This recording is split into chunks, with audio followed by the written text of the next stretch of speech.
Right, hello again and good afternoon to still a sun-kissed Grainville for the final of the Division 1 T20 tournament. And the team news is that Farmers won the toss.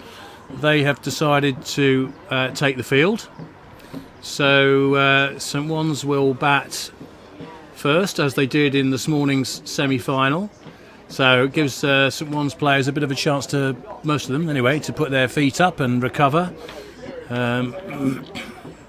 It looks like the opening pairing for St Wands remains as it was in game one, with Charlie Lekelinek and the left-handed young Ben Healis opening up. Farmers look a pretty strong unit to me. I would imagine they're probably favourites going into this game. I have promised a story about Dave Buxton, but I'll save that for a little while. But he's taken the gloves, as he traditionally has done for the last 340 years for Farmers cricket. No, dear old Dave, he's well into his 60s now, and he's been an absolute legend of the game for both Farmers and certainly in my involvement with him with the Jersey, or the Channel Islands, I should say, over 50s cricket. So he's taking the gloves and he's standing up to the first over, which looks to me as if it's going to be bowled by the young spinner Sol Bennett.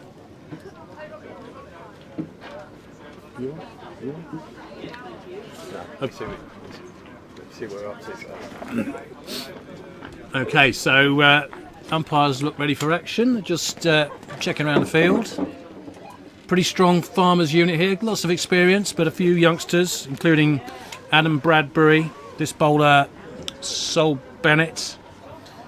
And then you've got Housewife's favourite, John Wills, at backward a point. You've got one of the finest fielders and most enthusiastic blokes you could ever meet in James Fodemer out at deep square leg to the left-hander. You've got Rick Firth, probably the finest Australian export apart from my Malbec. A really top man and extremely complimentary about the people he's met in Jersey.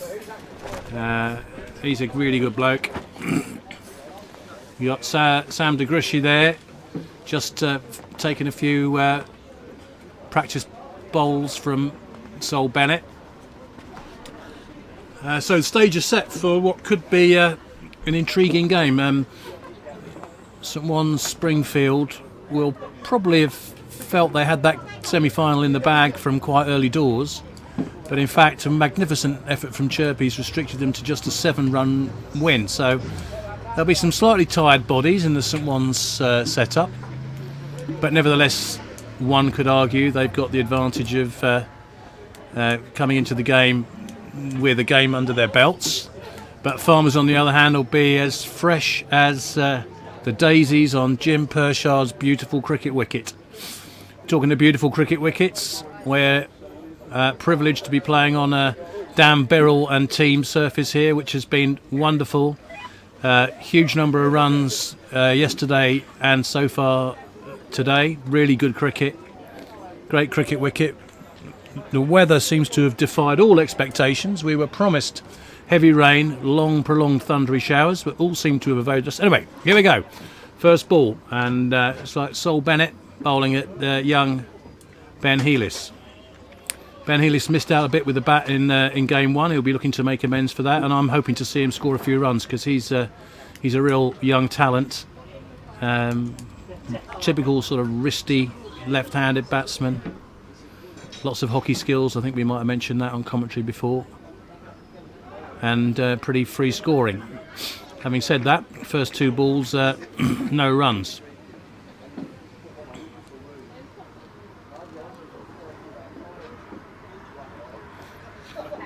I can see Garen Clayton in the distance with his long lens camera. He took some great photos in yesterday's game. Doing a great job for Jersey cricket and for those interested in his photography skills. As Bennett puts the ball on the spot again, he's sort of tying up young Healis on on leg stump. I don't know if this is a plan or a ploy, or whether he just happens to be bowling there at the moment. But Helis doesn't look quite as fluent as I'd expected. Early days yet.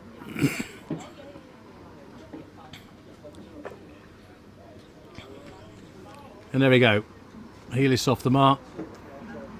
Gets one out to James Fodemer. What a fielder he is. Watch out for that electric left arm of his.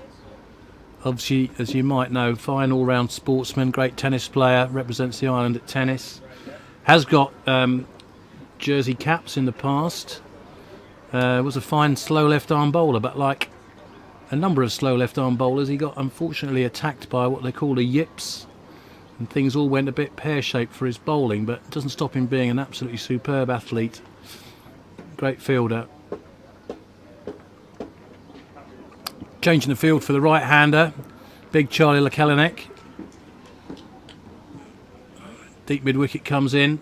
You got the two men out on the sweep at deep extra and deep square leg.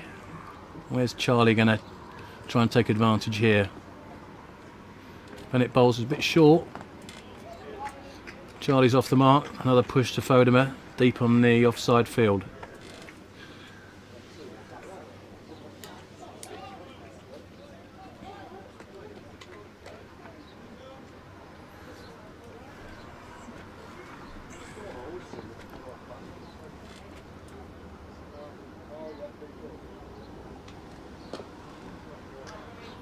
Ben Helis rocks back onto the back foot, pushes for one.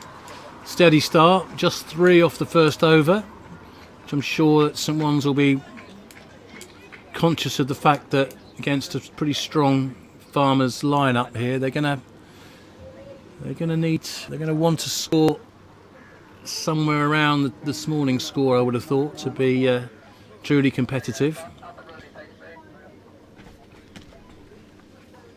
Me too. Yeah, I'll book it on the side.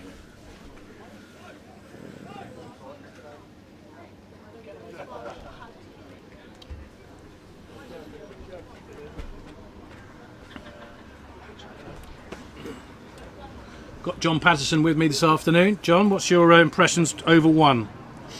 Well, it was quite a watchful start, really, Ward. Obviously, as you said, young Helis is a good talent. Really pushing on with St Wands this year, and I don't know whether that was that watchful start was something to do with his earlier knock, not getting too many runs in the semi-final.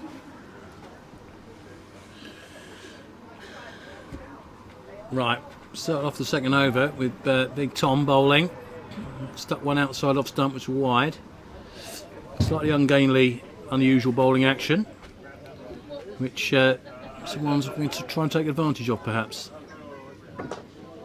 This looks a bit more to Ben Helis' liking, but he still can't penetrate the field, just takes a single.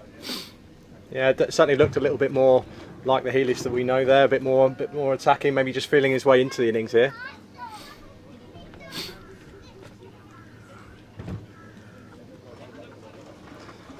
So to Charlie Lekelinek, sort of same kind of field, deep man out at exit point and sort of wideish long on. And that's a short ball which Charlie's rocked back and punished over square leg. That's comfortable 4 runs. Jimmy Pershard scuttles round. That is not the place to bowl to Charlie. No. Charlie, well, strong all round the park really. Against the quicker bowlers, you tend to find Charlie exploring the offside a little bit more. But if he's got a bit of time like that, I mean, well, to be fair, that was a bit of a hit me wherever you want to delivery. I'm sure Tom will be looking to pitch this one up a little bit further. Try and bowl to this field. Good start to Charlie though. Yeah, that's much better line. That is a Charlie shot. That off a good length ball, that's what he does. He just timed the ball beautifully, but he just pushes into that offside, generally speaking. So what are we looking at a good score in the power play here then, Ward? You mentioned earlier that Farmers have got a strong batting lineup as well. What do you think St Wands are going to be targeting? Well,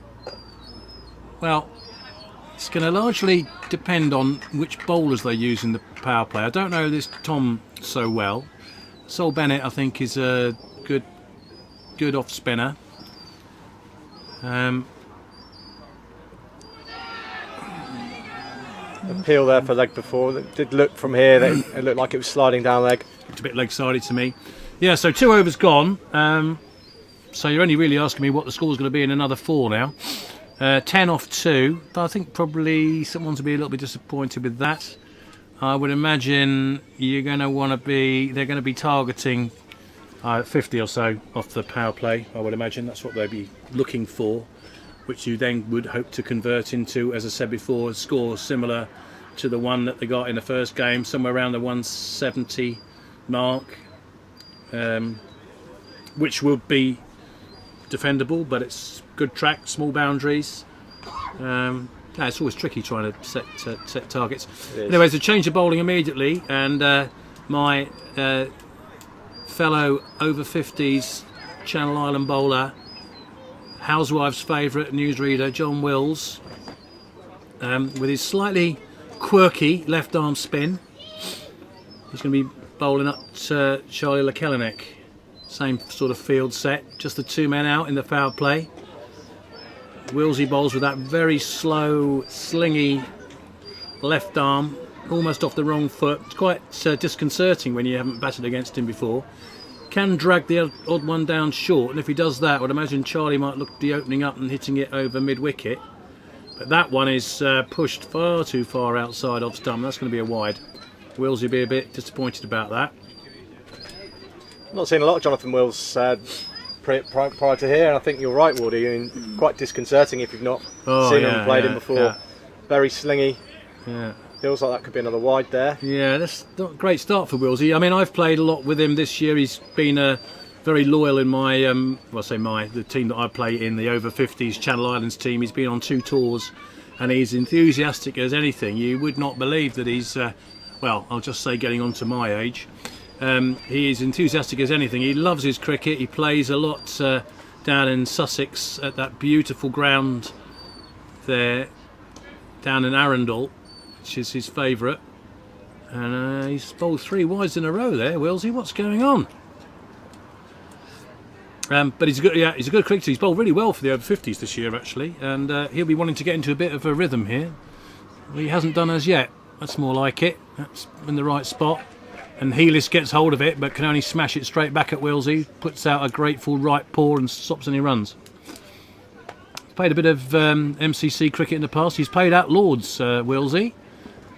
Hopefully bowling a bit better than that delivery, which gets carved away by Healis. Not going to reach the boundary. Stuart Malpas, another MCC cricketer, Farmers player. He picks up. He mops up.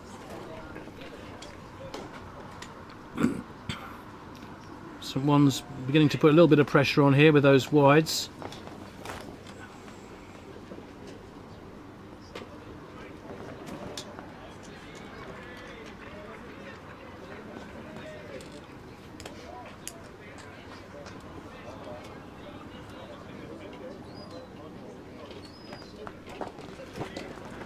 I first played against John Wills, Pato, you might not believe this, in I'm going to say 1983, when he was at school at Lancing, and very, very good cricket side. In fact, slightly disappointing for me, my Victoria College team, which went through an unbeaten season, played 28, won 14, drew 14. The next year, our first loss came at Lancing in the game against Jonathan Wills. So I've got sort of bittersweet memories of meeting him for the first time. Lovely bloke. And was he pivotal in the victory? I wouldn't say he was pivotal, but they had a couple of young England players.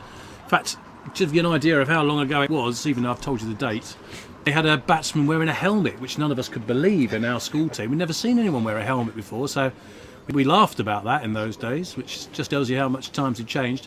Anyway, Willsy eventually gets out of that over. A bit expensive. He'll be disappointed with that. Someone's getting a little bit more competitive towards the total that you were looking that they might be pushing on towards having 60 at the end of the power play. Still some work to do though. They're definitely going to want to get to 50, aren't they? Minimum, I would think. As Charlie uses his feet. Yeah, that's a bit more like it. It's almost as if Charlie had heard you there, Wardy, and he's just plonked one over Cal for a 4. Well, this is sometimes the tricky situation you get when a bowler stays on for his second over, because the batsmen sort of begin to be a little bit comfortable against him. They know what he's going to do. They've got an idea of where the holes in the field are, and Charlie Lacannex punished that one. Can he do it again? He's pulled it a bit close to... Ooh. Charlie will be both disappointed and relieved with that, I think. It was there to be hit with a long handle, but he didn't really get all of it, and actually in the end it was fortunate that it didn't carry down to wide long on. Is that Chris Hopwood down there? He's quick in the field, so yeah, he wasn't far off picking that one up. Yeah, Field absolutely. changes round for the left-hander.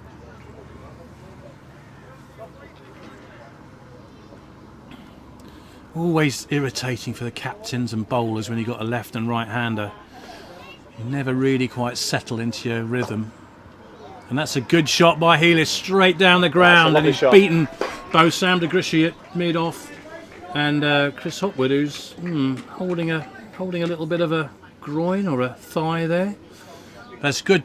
Well, it was a full toss. It wasn't the greatest delivery, but Healis has punished that with a very sweet shot, sort of typical left-hander. Looks very graceful. Hit it straight down the ground for 4 runs. And he'll be feeling a whole lot better about his game after the last couple of shots. Now move on to 27 for no loss.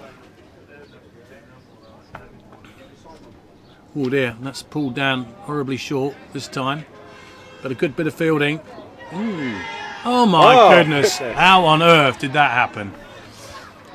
Well, that was a poor delivery, and Healis, I think, thought he'd beaten the fielder and probably was going to see the ball race to the boundary, but a great bit of fielding at square leg, who at second attempt manages to throw it back to the bowler. In the meantime, Healis was sort of guilty of a bit of ball watching and unforgivably didn't make his ground. He had plenty of time to, really, but he didn't make it back in time, and that's a foolish run out, and Farmers will be pleasantly surprised to pick up a wicket there, which possibly they didn't really deserve, but Healis was a little bit guilty of ball watching.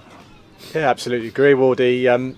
Some ones have sort of pushed themselves now into a position where they're starting to feel comfortable out in the crease. Farmers bowlers not really asking too many questions, and that's you call it an unfortunate run out, but it is what it is, and it's now 27 for 1 off 3.4. So yeah, game back in the balance really.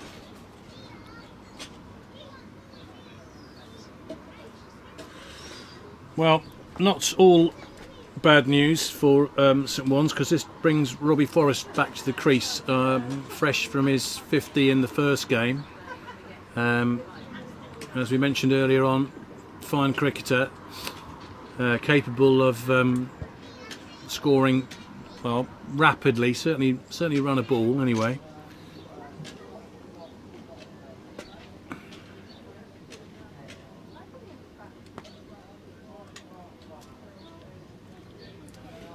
Tom's pushed that down the leg side. It's going to be a wide, isn't it? A couple more wides to the total. Just a little surprised Farmers, with the resources they've got, using Tom to open the bowling, because he doesn't look like the sort of bowler that's that easy to set a field to. He's a bit offside, leg side. We had left and right handers. It's going to be slightly simplified now, because with Ben Healis departing, we've got 2 right handers at the crease, so it makes field placing a little more straightforward.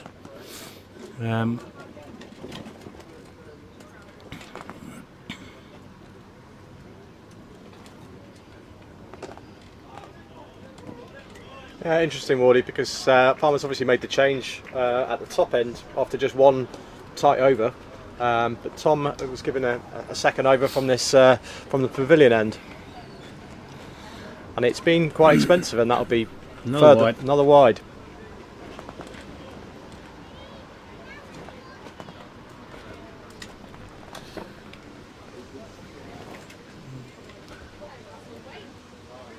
That's going to be another wide.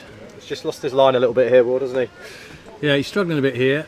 I know there's a little bit of a breeze now coming across the ground as the sort of sun disappears behind the cloud, but they are quite wide down that leg side. Oh dear. As we see it again, and punished this time for 4. I think he saved wide there by smashing it for 4. But that puts a bit more of a healthy perspective on things from St One's point of view. But I think Tom might be taking his jumper there and having a bit of a break. Yeah, an expensive over there, and St One's will be. They would have been delighted with that. Except the unnecessary run out in sort of the middle of the over. So, but 35 for 1 off 4. I think they'd be pretty pleased. Yeah, 3 boundaries in that over, a number of wides as well. Now Willsy's coming back on at the far end for a second over. I think he's going to be very conscious of the fact he doesn't want to bowl any more wides here. He did seem to settle down towards the end of that last over. He's an experienced cricketer.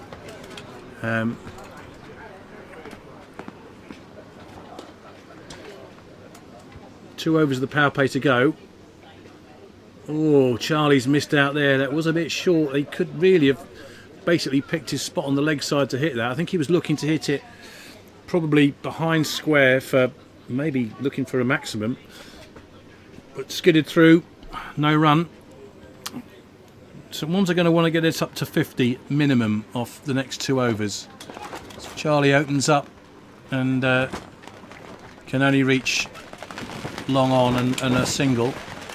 And that, as you might pick up on the mic, is a shower. We do have quite a large black cloud over us. No movement from the umpires as yet. No, it doesn't sound promising. Young Mr. Birrell, our groundsman, is making his way towards the groundsman's hut at now a bit more of a fair lick than he was earlier. Yeah, this is a bit of a shame. In the meantime, Willsy drags one down short, and Robbie Forrest has played a typical Robbie Forrest shot. So he's cut that away smartly behind square on the offside, and that's 4 runs as the groundsman whisks his tractor into action and the covers are coming on. Can't quite see where this weather's coming from, but I'm rather suspect by the fact that the players have all decided to rush off the pitch that it's pretty obvious that there's a unpleasant black cloud carrying some wet stuff. Certainly raining quite heavily here.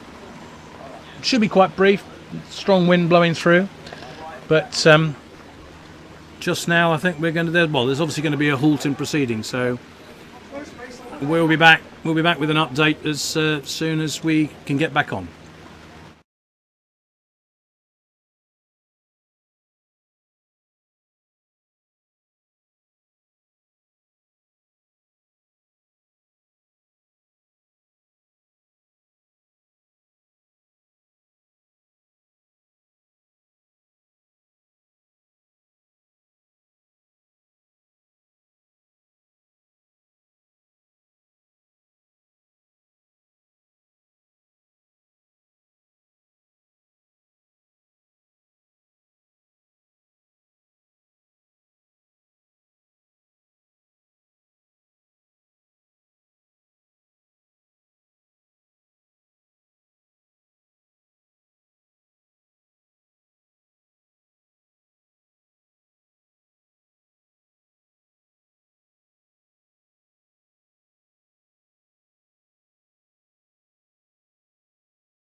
Right, so that brief rain shower has scuttled through, and we've got some half decent sunshine, blue sky again now. So just pretend it never happened.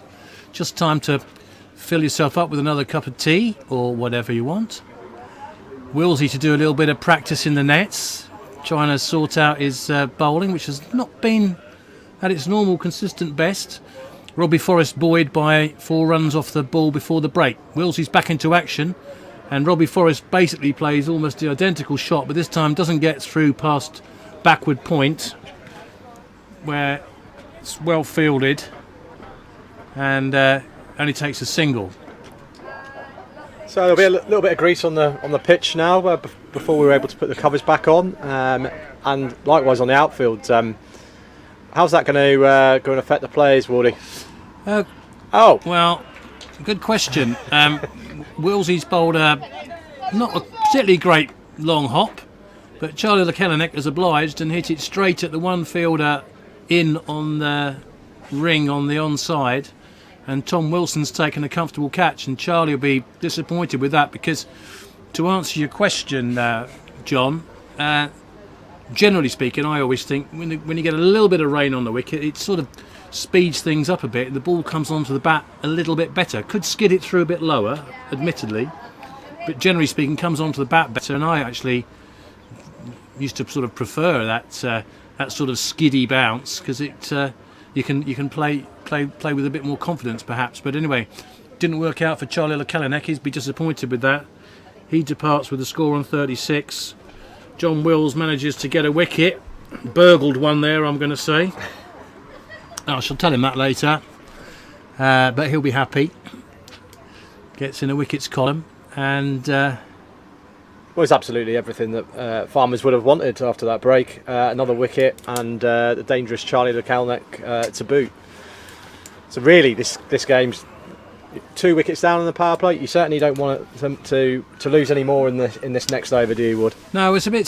This is what we had before. It's a bit sort of stick or twist when this happens, because it's power play, so you really want to take advantage of it as best you can. But you're 2 wickets down, and I think Harrison made the point earlier on that historically, if you lose 3 wickets in the power play, it really does impact your possibilities of winning the game of cricket.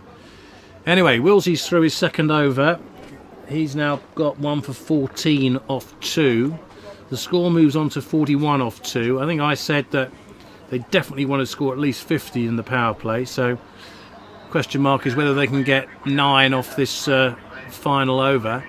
And it looks like, notwithstanding my perhaps unkind comments about the time when he had the bit of a problem with his bowling, James Fodemer is coming on to bowl. Be interesting to see if he sticks with his old style of quite slow left arm, or whether he's sort of sped up a little bit, which you do see bowlers do sometimes to overcome those little twitches and yips that people get from time to time. Anyway, an experienced cricketer, look at him, he's commanding the field already. You always like to see a bowler who knows where he wants his field, and therefore he knows where he wants to bowl. That looks like the old James Fodemer there. Bowled that nicely with a little bit of loop. Straight to Stuart Malpass at short extra cover. No run for Robbie Forrest. Sun comes out. And he has pulled that down. Ooh, is that going to work its way to the boundary? It is, I think it is. Oh, yeah. Good effort from Jack. Jack de Grishy has given that one up, and it was a real drag down from James Fodemer. We'll be a bit disappointed with that, but for just a second I thought Robbie Forrest had lobbed one up a little bit in the style of Charlie Lekelenek, but it avoided Jack de Grishy, who slides in the slightly slippery conditions. Ball goes through for 4.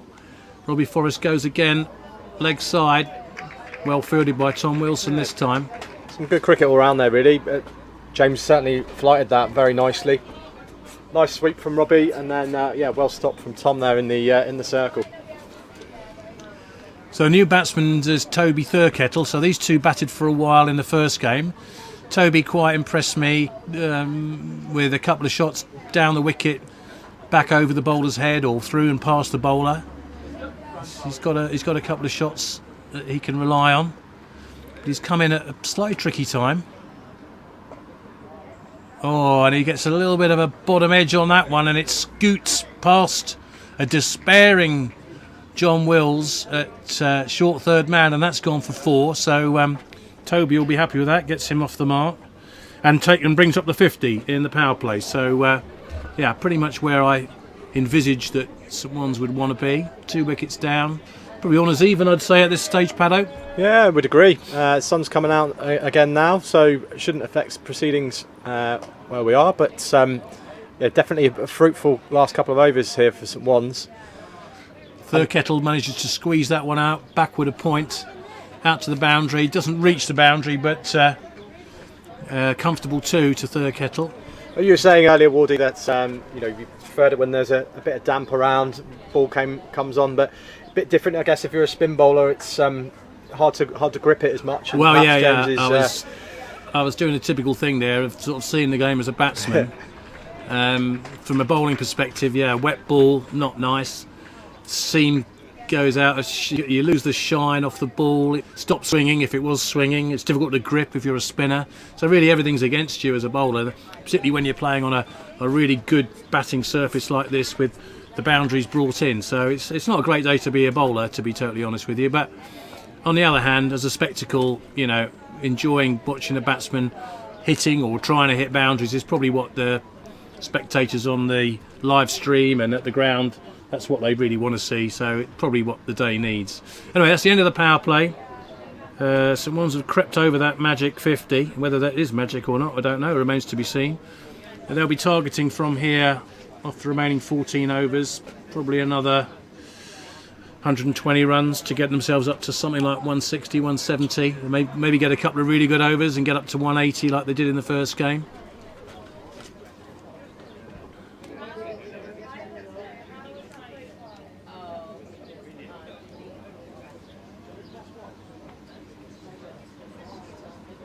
Change your bowler here from the top end again.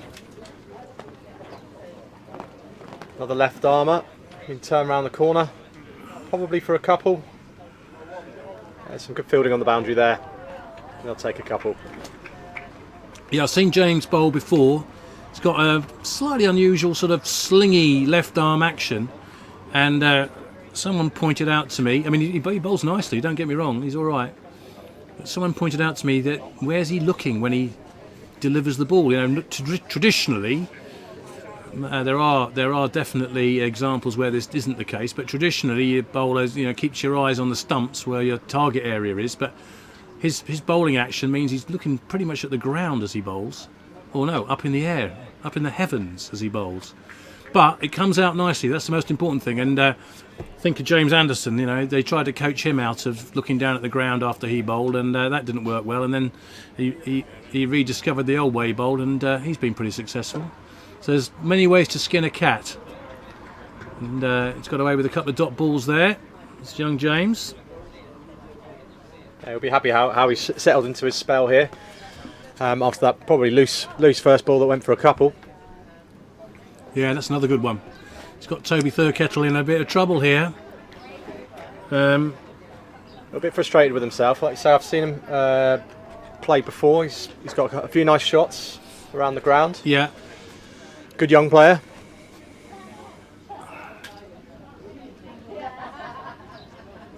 That's a good shot. That's the shot we saw him play in the first game.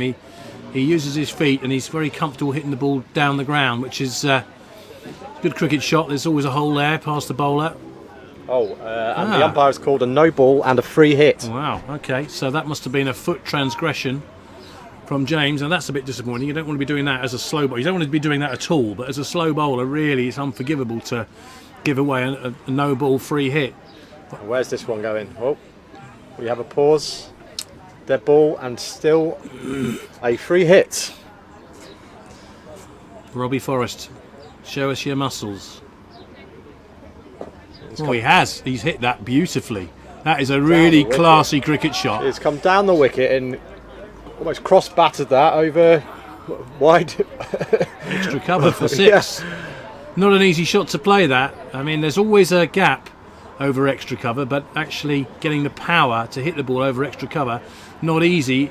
except for the best batsman, but he's played that extremely well indeed. So that transgression from James has unfortunately cost him 1 run for the no ball and an extra 6 off the free hit. So we're disappointed with that. Can he close out the over from here? Just a single to Robbie Forrest, who keeps a strike. So he'll be disappointed with that, won't he? It feels like, especially for slow bowlers, delivering a no ball is an error that can be avoided. Yeah, as I say, it shouldn't really happen full stop, but as a slow bowler, it's pretty unforgivable, really. Especially with the modern rules of the free hit, and you can almost killer. guarantee that Robbie Forrest wouldn't have played that audacious shot over extra cover had that not been a free hit. So we'd have been talking about a very tight over, and for some ones to then have to look to push on here. But as it happens, they can be more comfortable, knock it around if they so wish. So 63 for 2 off 7. They're going to play some ones, aren't they? They are in a good place here. Yeah, I mean, it's not a million miles away off getting up towards 10 and over, and somewhere near the 200 mark. I think you're in a very, very strong position as Robbie Forrest goes down the track. Can he make 2? He's quite keen. He's good between the wickets, Robbie Forrest. Toby Thurkettle wasn't quite so sure. And deep mid-wicket comes in off the line quickly to keep it to 1. It's a traditional sort of slow left-armers field here with just a 1-man in on the leg side on the sort of 45 degrees at short fine leg. Thurkettle pushes it out. He wasn't quite sure where the ball was there, Wardy, and I think that cost him a potential second. Yeah, it might have done. Good to see the supporters have made their way back out of the shelter following that earlier rainstorm. Yeah, decent few number of people in. Bars open. Sunday afternoon. Decent cricket in prospect. A couple of great days of cricket, really. It's been wonderful, really has. And said on the commentary before, John, before you got here, congratulations to the JCB for putting on yesterday's absolute crowd pleaser. And I think you do well to replicate what happened yesterday, but nevertheless we've had a good game of cricket already this morning, and this is shaping up to be competitive, I'm going to say. I'm going to take a risk there. I think I've got Farmers just favourites on manpower, but St One's in quite a good position at the moment, and Robbie Forrest gets another 70. Well, he's looking in good nick, isn't he? And he's a good player. As you say, Farmers may have the manpower, but this is also a final. We also would have said that over this weekend. When there's runs on the board, the team has to chase it down, and in a final, that's always that little bit harder.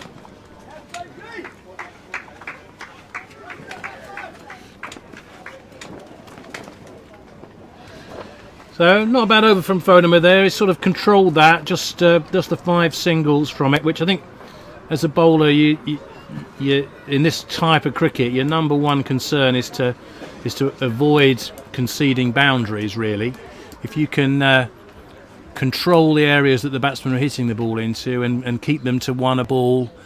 I mean, the odd one's going to go flying off an edge for 4. There's not much you can do about that. But if you can sort of bowl it with an economy rate of something like somewhere between 5 and 8, you think you're doing really, really well.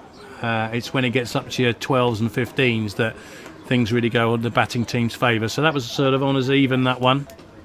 James has gone again. And he's got a stumping there. That's a great piece good of work from Dave Buxton. That might give me a chance to tell the Dave Buxton story. Bucko, 60 plus years old, but quick hands there, and a good bit of bowling actually from James after that slightly unfortunate no ball in the previous over, and he's got the key wicket of Robbie Forrest, who obviously fancied his chances against James. He's gone charging down the wicket, missed one, ball's gone through to the wicketkeeper Buxton, who's taken the bails off with no fuss at all. The umpire very quick to give that decision, and that's the end of Robbie Forrest, and that could cost St One's 20-30 runs, who knows. Yeah, definitely you'd want to see Robbie, if you're a St One player or supporter, you'd want to see Robbie bat through there, as in the first game, get himself a 50 and carry on. and push them up towards the total that they got in the first game, around 170, and that is a big blow for them. However, who had just brought to the crease? Yesterday's hero, Adam the Haymaker Hayward, and he continued his good form yesterday into this morning's semi-final. He's got possibly best part of 12 overs here to still affect the game. So this is another big moment here for Farmers. How's this going to go? Well, just looking back on that last wicket, Ward, the hands from Dave Buxton, played against him many a time. You're always worried if you missed the ball that he would stump you out, and nothing's changed really over a number of years. Yeah, it's a play. I mean, I dread to think how many games of cricket he's played over his career, Bucko. But I mean, just the longevity of the man, to be 60 plus years old and to continue to turn out week in, week out with those tattered old gloves of his and tattered old pads. As Hayward does what Hayward does, James drops it a little bit short. Hayward rocks back and he's got off the mark with a pretty big 6 over mid-wicket. This will be a little bit worrying here for Farmers as to whether they can control this big hitter.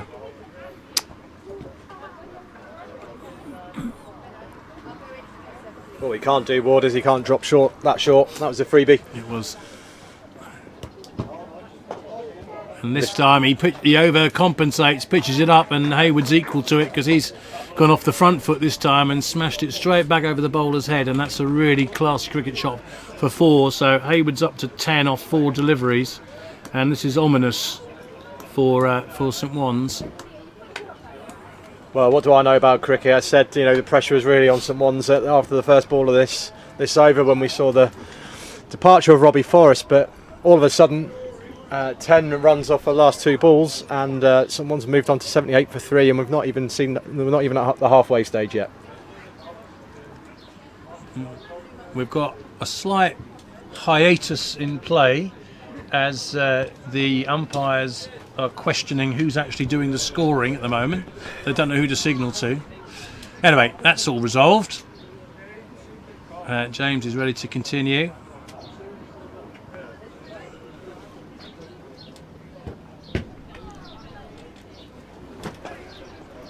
And he's gone big again. That's a huge hit from Hayward. That's cleared long on, wide long on by a considerable margin for another 6. So he's gone 6 for 6. This is what Hayward is capable of doing, as he demonstrated very clearly to everybody yesterday. And he's come down a notch in standard. I think you've got to say that. Yesterday was Premiership cricket and today is very good cricket, but it's Division 1 cricket. And if he can do it against the Premiership boys, my goodness, he can do it against these lads. So that's a big over there for St Wans, 84 off 9. And now they're beginning to think somewhere nearer towards 200, which we know is a target that you might want to set on this wicket, but nevertheless that's pretty daunting, even for Farmers' firepower with the bat if we get up there. Fodemir continues. He's bowled well there. He's kept that nicely outside off stump. Toby Thurkettle can't do anything with that one. So what would your plan to Adam Hayward be, Ward, as a captain? As we know you've captained many times, many clubs, and obviously the island in previous years. What was your plans to big hitters? Well, the thing with big hitters is they tend to be as good as the bowlers are against them. So my plan would be to have a blooming good bowler against him, because then you can set a decent field. And what you can do, hopefully, is, a really good, powerful batsman, if he gets it right, it's going to go for 6. But what you're thinking is, my bowler's good enough to get him to do something wrong. And when it doesn't go for 6, you're relying on good fielders to make sure they take the chance. Now, that all sounds nice and straightforward, I know. It's easy when it works. But the difficulty is that when you're captaining a side, as I've done recently with the over 50s, or in Division 1 cricket, is that you don't really have access to the absolute top cricketers, because guess what, they're playing at a slightly higher level. So you've got to make the most of the resources that you have. And that's a big, confident appeal. Dave Buxton has the deepest, loudest voice you've ever heard. Will you wait till he's batting and he shouts no? You'll hear that without the need of the special effects mic. And yeah, he's quite confident with that, shout. They did look confident, but it's a funny one. They looked as confident as the umpire and the batsman looked disinterested. And it's actually the umpire that matters, so that's gone. Bucko looks a little bit disconsolate, but there again, he always looks a bit like that. Yeah, and Fodemer going back to his mark. There's no toys being thrown out of any prams right now. So perhaps it was a maybe shout. That's a good over though. Fodemer's only conceded 2 off that. He might be disappointed at what he thought was a wicket, but just 2 runs. So at the halfway stage, St One's 86. So you're thinking halfway towards 180, 3 wickets down. A lot's going to again depend on Adam Hayward and how long he can stay at the crease for. He's got another chance to take advantage of young James's bowling here. Or is that a change of bowler? Beg your pardon, change of bowler, yeah. I guess Jack Degushi making that change after Adam Bradbury, isn't it now? Making that change after young James was punished late on in that last over. I was kind of thinking it was unlikely he'd stay on for another over. You've got to change it round. I mean, that's the other thing to do. To answer your question about what you do is you either hope that a new bowler is going to unsettle the batsman who's set, or the other way of looking at it is you share out the pain for your bowlers. You let someone bowl one over and maybe get some tap, and then you go, right, you've done your bit, and let someone else have a go. It's Adam Bradbury's turn here. Young, promising guy. Bowls all right. He's going to get away with that one. No, he's not. He's drifted down leg side. First ball, given a wide. Well, I guess the other thing you can do is to go defensive and look to push the other batsman on strike, and certainly looks like that's what we've got here.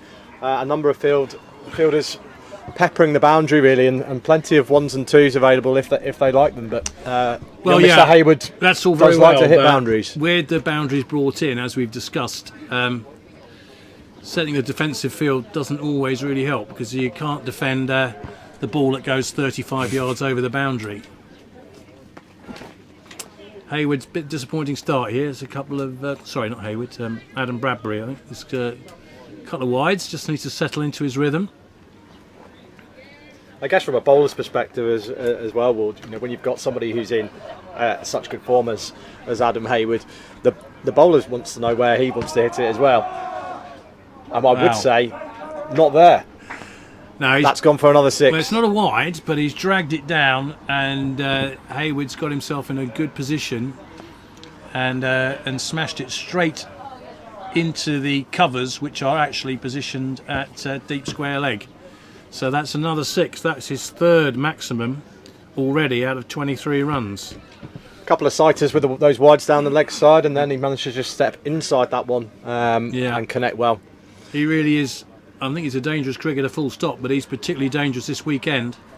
He's quite dangerous in the bar last night when he was very, very full of himself. Quite rightly so. I'm not criticising him at all. I mean, he had a wonderful day, and why shouldn't he enjoy it? He was really enjoying his day out. I think he might be enjoying today as well. Bradbury comes in. Oh! Wow. There we go. How the mighty fall. I think he might have got a bit of a bottom edge there. Yeah, I think so. Bottom edge onto the stumps. You could describe that as overconfident. He's hitting the ball so cleanly. He saw a shortish ball, thought he could repeat that shot before. Rocked back, but this time bottom edge onto the stumps. And that's it. Good night. Now that's another big scalp for Farmers. We lost Robbie Forrest, key batsman. And now Hayward smashed 3 6s, but it's been a short but sweet visit to the crease this time. He's got to depart the scene. Now that could put quite a dent in the sort of target that St One's have got to start thinking about now. Well, it starts putting pressure onto the middle order now. Yeah, it does. Doesn't it? It'll be interesting to see how they cope. Gareth batted all right in the first. In fact, he's very well in the first game. Gareth Spence, he's in. Yeah, they're still batting to come as well. Jonty Waite, Ed Loader. Yeah. They've got decent lineup. Run rate over 9 as well. At the moment, but can they keep that up? That's the thing. I think from the sort of neutral observer's point of view, I'm thinking to myself, well, I want them to get in the region of 160 just to make it a good game and give Farmers a decent challenge, which, to be fair, from here they should do. Anyway, Adam Bradbury will be a lot happier than he was after his first 3 deliveries. Wide 6. We've not seen many player misses today, or certainly this afternoon, but that was certainly one. Gareth just sort of feeling his way into the match. Just getting the replay here of the possibly crucial Hayward dismissal. Yeah, I think our description of it was fairly accurate. Bottom edge onto stumps, was it? Bottom edge onto stumps. Tried to recreate the previous 6 that he hit. It was certainly wider outside of the off stump than the previous one that he hit, which were angling down leg. Maybe cramped for him a little bit. A little bit, yeah. Probably not quite as short as he thought. Skidded onto him maybe with a slightly wet surface, although I should say now it's a glorious picture here at Granville. Sun's out. Bradbury in again, it's bowled into the body. It's real curate's egg of an over, this one. It's gone from one end of the spectrum to the other. It's finished really, really well. Or is finishing really, really well, I should say. Yeah, good lad.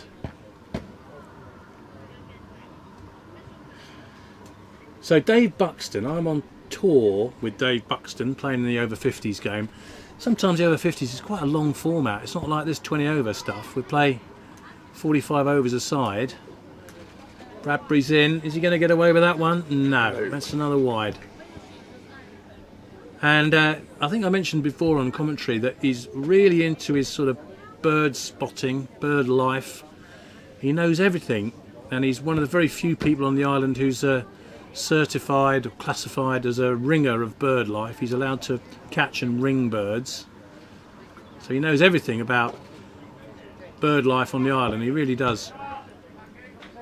As Thurkettle manages to just about evade Jack de Grishy and pinch a single at the end of Bradbury's over. So a few wides, making it look a bit messy, but overall probably be quite happy with that. He ends up with conceding 11 off the over. That included the massive wicket award, didn't it? I think you'd take that. You'd take that. Three mixed bag. Yeah, was that three wides in there? A 6 that went over mid wicket, and then the big wicket. And then the big wicket. Yeah. Now. Yeah. Anyway, so I'm playing with Bucko. Where were we? We were in somewhere in the Bath area, or Hampshire. I can't remember quite where it was. And there wasn't much going on at the game, and I'm fielding at slip, and Bucko's there. I could hear all this commotion going on in the air above me, and there were all these crows all flying around, but making an absolutely infernal racket. I said to him, "What are all those crows doing, Bucko? What's all that about?" He said, "No, well, they aren't crows." I went, "No, they are." He said, "No, they're not. No, they're not." And the thing is that they look like crows, but guess what? Bucko knew just from the noise that they were making that they were in fact ravens. So he knows everything about bird life, let me tell you. And you're playing a game of cricket and he'll hear some noise in the background and he'll say something like, "Oh, that's a song thrush over there somewhere," or "There's some kestrels," or "There's a red kite in the distance." And he just knows. It's absolutely fascinating bloke, really is. He's a great bloke to be with, knows everything. And he's good fun in the bath for a few beers as well. Dry sense of humour. Anyway, Sol Bennett's back on from the change of ends, the pavilion end. Bowled a good ball there. 2 dots to start here. That is a good cracking delivery. He's got a lovely action, this guy. Big, proper off-spinner's action. He's a tall lad and he really pivots off that front foot. Keeps a nice high action. The ball's going to bounce. That's a tight single. Ooh. We've had a run out at this end already. That would have been close, I think. But it's single, so Sol, yeah, he started really well here. Started well from this end, definitely. Just 4 conceded off his first 9 balls. Yeah. And it's T20, or any form of one-day cricket. That's good going. Let's see if he can get out of the over.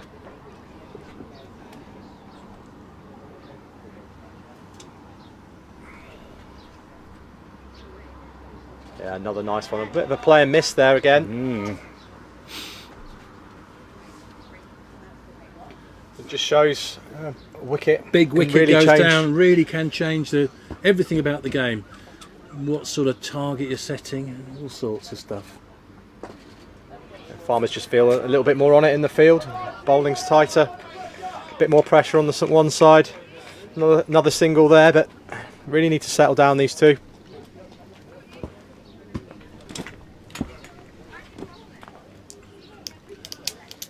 Anyway, after about 16 years in my over 50s cricket team, Dave Buxton very sadly this week announced the news that he's decided that time to hang his gloves up. Oh, he's pulled that down a bit short, but a good bit of fielding. Tom out there on the boundary. Tom Wilson on the boundary restricts him to just one. That's a fine over from Sol Bennett. Just conceded the 2. Is it 3 off that over? 3 off the over, so he's only gone for 6 off his 2. Sol Bennett, he's a fine prospect, this lad. Well, what would you do now, Would you keep him on? More pressure? He's effectively still 2 new batsmen. He's obviously. Yeah, I think I would. I think I would because I haven't got the bowling options, but I think they'll be saving a couple of medium pacers probably for the end of the innings. And if the youngsters got into a good rhythm here, I think I'd be tempted to certainly give him one more anyway.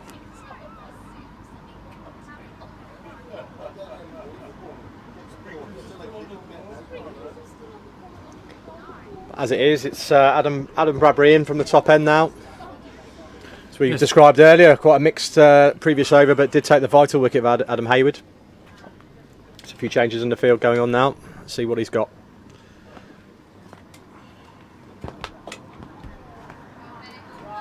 Single. Yeah, just looking at it, interestingly enough, the Farmers' bowling attack haven't really used any pace, with the exception of Bradbury and well, I wouldn't call Tom Wilson particularly pacey up front. They've really relied on a pretty much spin-orientated attack. Bradbury's got that little wide-itis again there. Every now and then he slips another one in. I think he'd be very grateful for the continued agility of Mr. Buxton behind the stumps there. They only cost him the 1. Yeah, exactly. Those. I think he decided his wicket-keeping gloves had just about perished, and he couldn't get himself to put his hand in his pocket and buy another pair of gloves. So he decided he was going to retire instead. Oh, there's a chance for a run out. Ooh. James came in there swiftly. Half a chance for a run out. Money still on Farmers then, Ward? I think so now, with the departure of Hayward and Robbie Forrest. I think they really needed someone to kick on. One of those guys to contribute, and I think it might be a bit of a struggle now. I think they'll probably get their way towards 150, something like that, but it's going to be a struggle, I think. I could be proved wrong. I have been wrong before, but not often. And there was another dot there. Adam Bradbury forcing the batsman into a play and miss. He was looking to pull that, but he's really working himself into the spell now. And another play and miss. He just needs a bit more consistency, doesn't he, Adam? When he bowls a lot of good balls, and then something goes completely awry, he seems to lose his action and fires one down the leg side or whatever. But when he gets it right, he gets it right. Yeah, I think young Toby perhaps guilty there of trying to hit the ball too hard here a little bit. Yeah, 100%. Loses his shape as a batsman, which we talk about quite often. Another great bit of fielding. What a wonderful bit of fielding that is. And he's been given run out. Fantastic run out there. That was quite incredible run out, actually. I hope we've managed to snap that up on the camera work, because it was almost too quick for the batsman. He got into position, hit the ball really well, kind of assumed that he'd be setting off for a run. Here we go. Set off for a run, which you'd expect to, but James picked that up, and with one stump to aim at, has pinged the stumps right out the ground, and that is. Well, it's outstanding, Ward, isn't it? It's an outstanding piece of fielding. Yeah, Young Toby would have thought there would be a run there. I think you would have done. And he's set off. He's not really gone too far down the wicket. He's turned quickly. Yeah. But it was almost by instinct, wasn't it? It was almost instinctive to go start doing that run, because you're convinced that you're going to get there. And then, okay, you sort of look up and go, okay, the fielder's got the ball, I have to go back.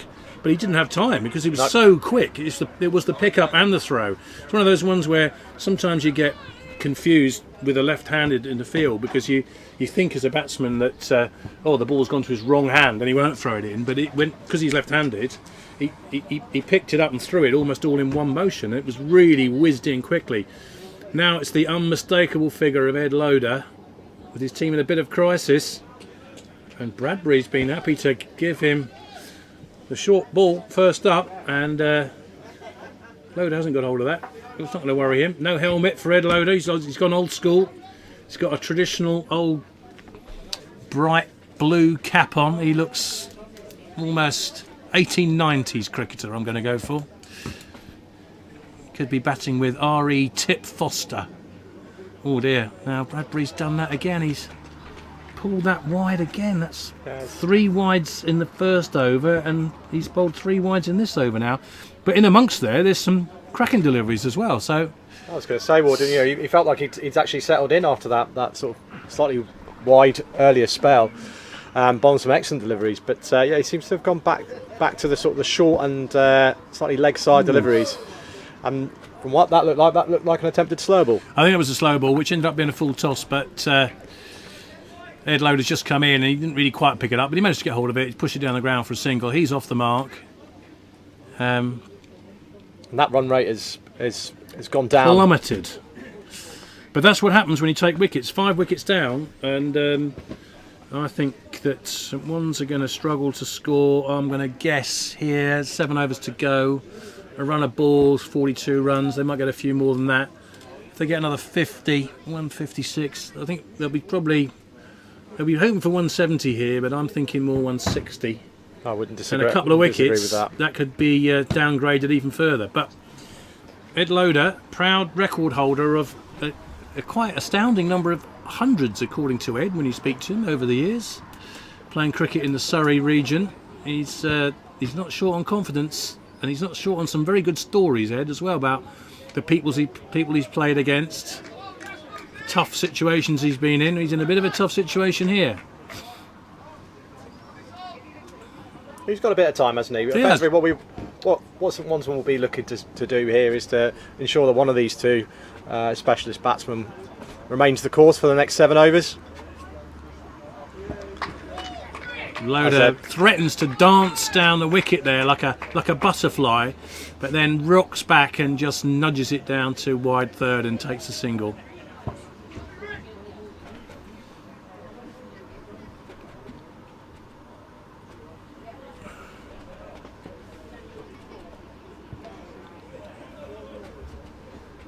Spence rocks back, pulls that behind square, manages to find 2 and hit the umpire. He hit the umpire with the throw in from the boundary. Yeah. It's always a tricky one, that, when you're umpire, because he, technically speaking, you should be looking to check that the batsman's made his ground and isn't running one short. But at a certain level of cricket, you never know whether the bloke's going to actually throw the ball straight up your bottom, which he almost did there. Certainly, it will do him no favours for when he comes back on to bowl. I'm sure the umpires take that into account.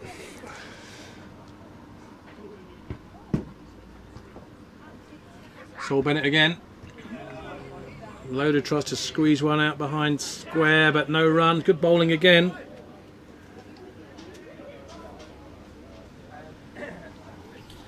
It's good bowling this from Bennett, I think. Well, you said we should keep him. They should keep him on board, and they have, and they've been rewarded at the moment. I think he's a good bowler. You just look at him, and there's not much that he does wrong, and there's not much that seems to can go wrong with that. Very straightforward bowling action. I mean, maybe so that's his third. I think it's third. Three Straight gone, through. but I reckon we've lost his numbers for the moment on screen. Oh, there we go. Thank you very much. 3 overs for 10. I mean, that is cracking bowling in this format. Don't worry about the wickets column. He's putting pressure on here without taking wickets. And I'd expect him to stay on for the next one as well. I think it would. Yeah. As a youngster, he's into good rhythm. He's really dried up the St Ones scoring. And a change of bowler from the top end now. Tom So Tom Wilson coming back on. Rugby player, I believe. That's his background. A bit in the Scott Van Breeder. We've had a few rugby players in the past, haven't we? Who've gone to farmers, come over to the island, play rugby, fall in love with the place, sometimes find a partner over here. Oh, here we go, it's a free, this is a free hit. Now, can Spence take advantage of it? Not really, free hit, just goes for one. Yeah.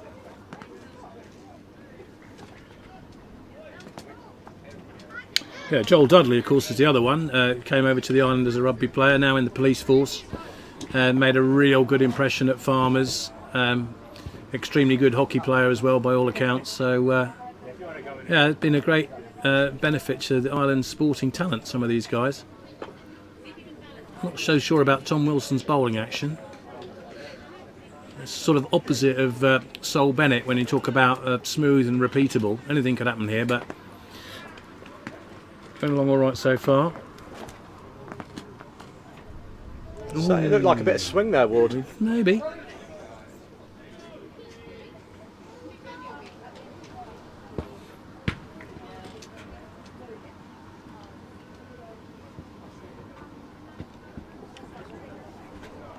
It's been a bit of a struggle that last 4 overs or so, hasn't it, really? For run rate's dipped below 8, hasn't it, now? Someone's with the bat. Loader launches that one, but only as far as deep square leg for 1. See if we can get.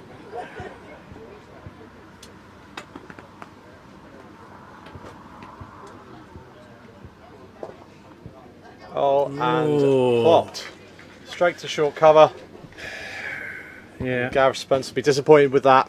I think that's the sort of sign of the urgency that they'll be looking for. I was just going to have a look at, see if we can get this up here, see what the run rate's done just recently. Looking at the worm, that's what I was asking for. It doesn't really tell me too much.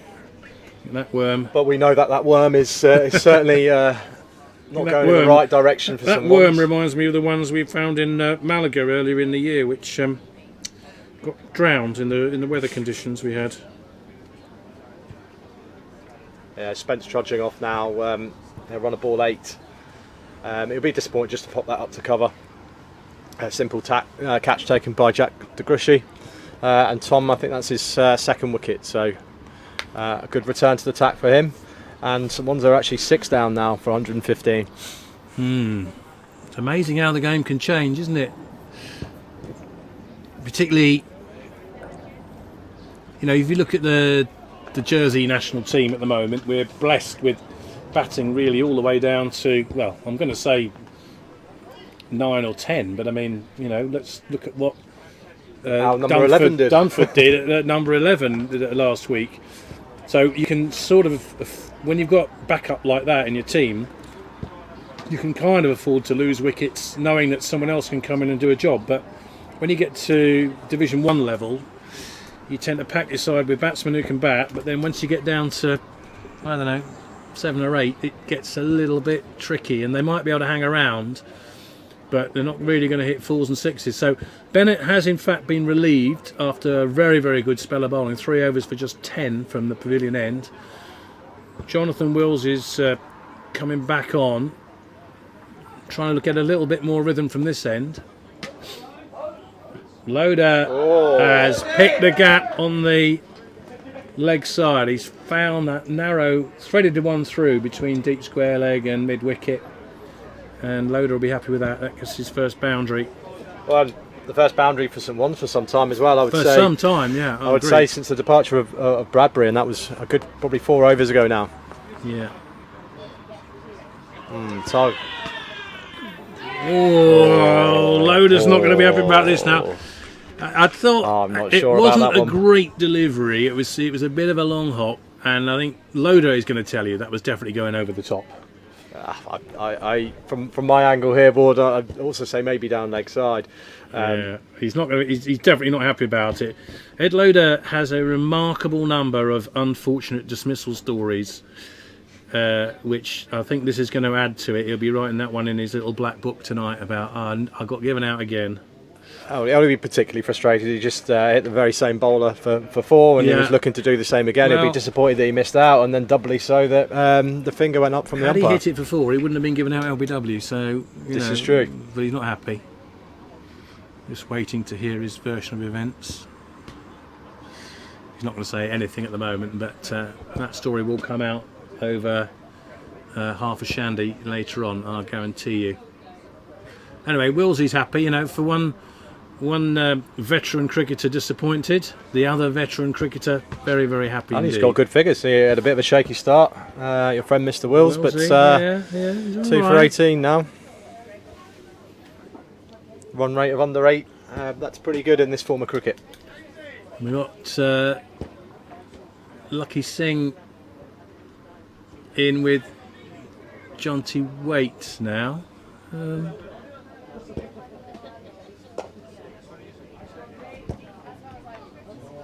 Off the mark straight away. It's pushed out to deep point.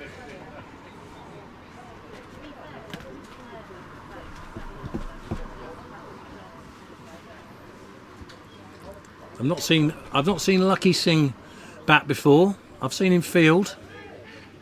Oh, another good bit of fielding.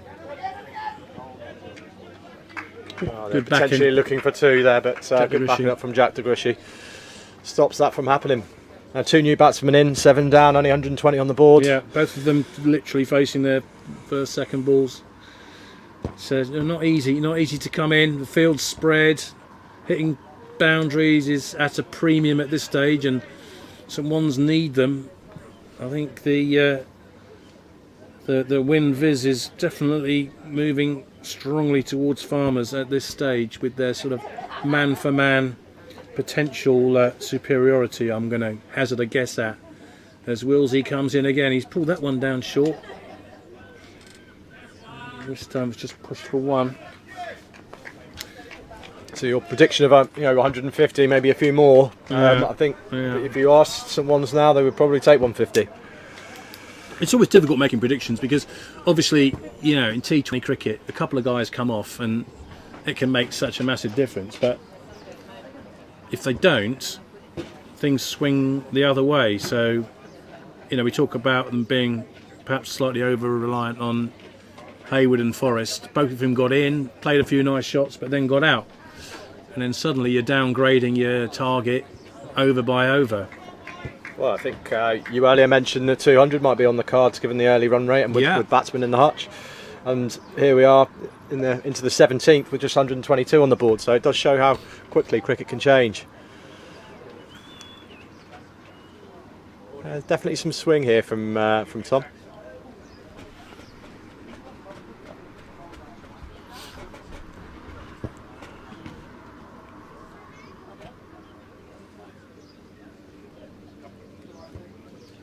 Ooh, a bit of a chance there for Waite, but he can only take a single. Good fielding again. He's got a lovely arm. James out there. Look good in the field, Farmers. They look organised. Certainly poked up by those wickets. Wardy, they looked a little bit off it at the start. Yeah. Oh. And it's not going to be Lucky Singh's lucky day. Lucky's out. He's just lobbed that up. Very tame dismissal back to Tom. I think it's his 3rd wicket. Is it Tom? Maybe 2nd. Okay, 2nd wicket. But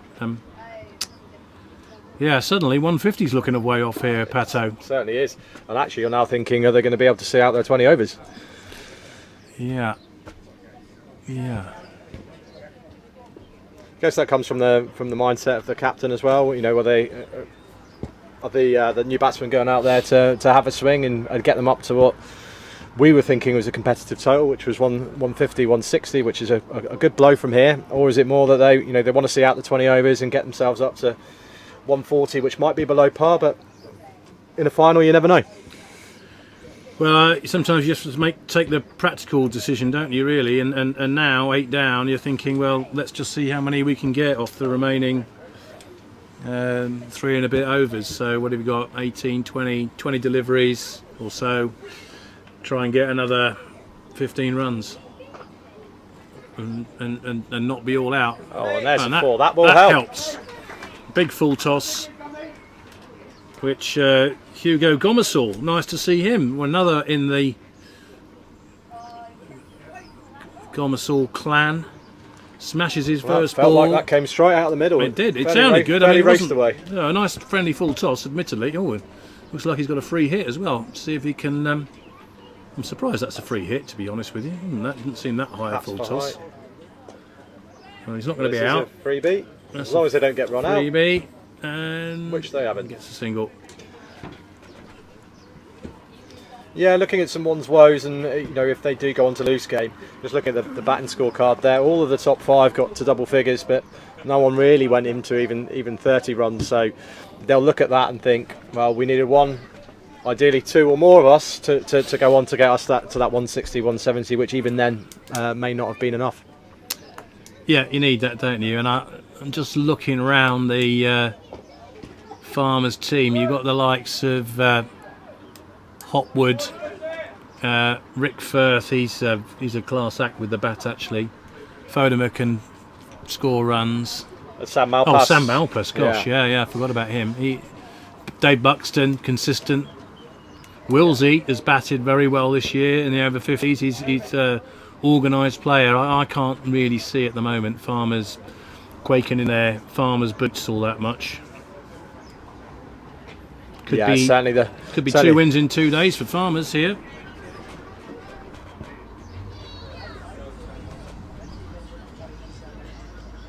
They haven't got Nick Greenwood to bat for them, otherwise it could all be over in about 5 overs. Right, come on, Willsey. See if you can get another wicket. Tell us all about it later. Oh, I think he might. No, not quite. He's lobbed that up towards extra cover as Hugo Gomersall. They should still be aiming for 150 here. Yeah. Well, Field set back. You've got to get 150 to be vaguely competitive and sort of, runs on the board and all that. Things can go wrong. A couple of wickets. But anyway, that's really the limit of their ambition from here, I would say.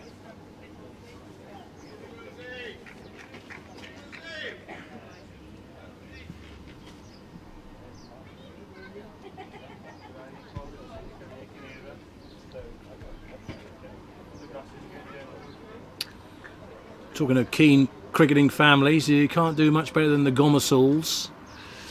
Dad Richard. Shot. Oh, that's a good shot. That's going to go. And the Farmers fielding, which has been so good, lets them down on that occasion. And that was a good shot. Probably arguably deserved 4 runs, to be fair. But Willsey's not going to be happy about that at all. Oh, it's a lovely drive there. And that's a couple of boundaries in the last couple of overs. Yeah. Give someone's just a little bit of hope.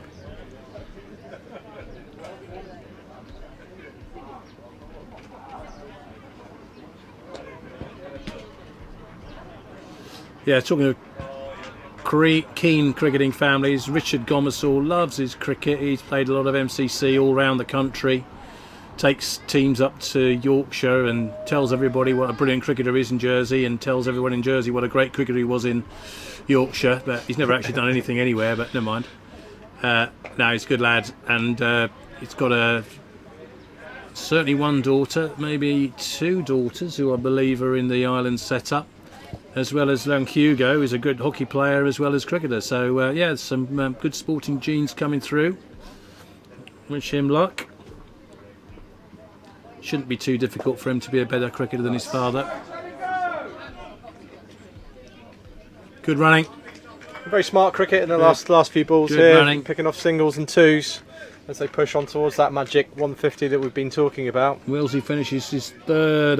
He finishes his spell. 2 for 31 off 4. He'll be pretty happy with that, really, considering the start wasn't great.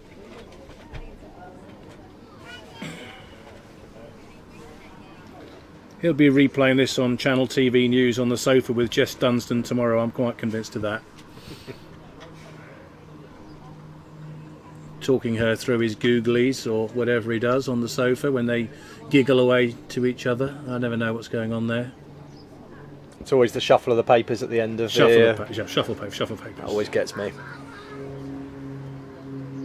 No one has paper these days anyway. A load of nonsense. Right, this must be Sol Bennett coming back for his final over. He's bowled really well, and that's another good delivery. He really does. He has, and what look at those figures.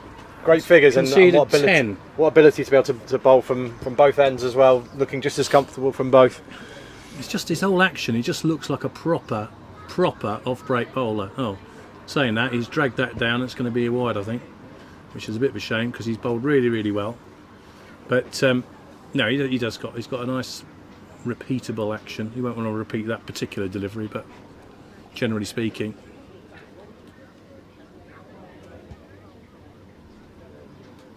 He's got a bit of a sort of Shoaib Bashir style about him. I was thinking that earlier. What do you think? Yeah. Just tall, like say tall and bowls with great height. It looks like he puts a lot of revs on the ball. Oh, this could be danger. Oh, what a comfortable catch for Rick Firth. What an athlete. Now, he's getting close to my over 50s team, Rick Firth. But he moved extremely well and made that look really comfortable. And Sol Bennett gets his first wicket, and I think he deserved that. Really deserved. Really well deserved. Well, shown off your skills there, Rick Firth, and got Sol Bennett a deserved wicket. So well done. And Springfield's Springfield 142, the final pair. It's been a little bit of a struggle for them. Still 10 balls to go though. Can they see those out and eat themselves over 150? I wouldn't be worrying about boundaries now. I'd be thinking keep it safe, play out the deliveries, take what you can. Yeah, as we said before, field set back, 1s and 2s inside the ring. Get yourself another 10 runs off 10 balls, and just accept that you've done as well as you can, and say, well, we've got a target for you to go for. Yeah, over to you, bowlers. Yeah, gets a few wickets up. I mean, if that is the case, you're going to say that 80% of the time farmers do it quite comfortably on this wicket, on this sort of outfield with the boundaries in a little bit, but you never know. Bennett's in again.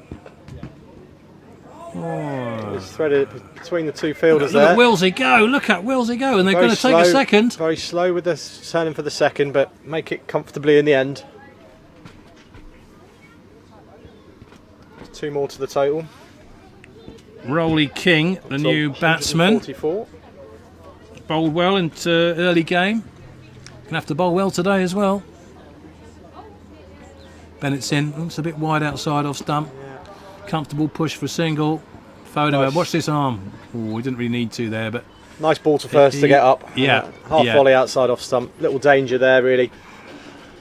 And he'd be happy to be off strike. Give Hugo the strike. He's been in for a little longer than him. Yes, good hit, Hugo. And that is a 1 bounce 4. Yeah, Hugo Gomersall. Sol Bennett loses his length a little bit, drops one short, but Gomersall gets himself in a really good position there, and rocks back, and 1 bounce 4. Now, when his father first came to the island, he was I'm going to call him an obdurate batsman. Very much in his sort of Jeff Boycott mould. Never hit a 6 in the whole of his career, until an unfortunate bowler came on and he conceded 6 runs. Oh my goodness. Oh dear, well there we are, that's ruined that story. This time Gomersall probably hits the ball even better than he did before, but straight at James at deep square leg, who the ball was travelling to him very quickly to be fair, but straight in his hands, and unfortunately it popped out, and not only did it pop out, popped on the ground, then over the line, and he failed to retrieve it. So that's the 4 that takes St One's up above the 150 and rather ruins Sol Bennett's really good figures. Those last 2 balls conceded 8 runs. So I mean, what could have been 1 for 15 becomes 1 for 23. But nevertheless, a good spell of bowling. Good foul. It looked like he was a little bit troubled with his arm there for the last couple of balls. So I don't know whether that's that's a bowler thing. It's certainly something I've done in the past when I've been hit for 6. Is some part of your body goes wrong. Yeah. Get the excuses in, Pato. But I think nevertheless, I've pulled something. I can't bowl anymore. Yeah. Nevertheless, he could easily have had an issue there. He bowled really well in that spell, despite those last couple of overs. Farmers have pretty much consistently gone for a spin attack here, and once again it's Fodemer to bowl the final over.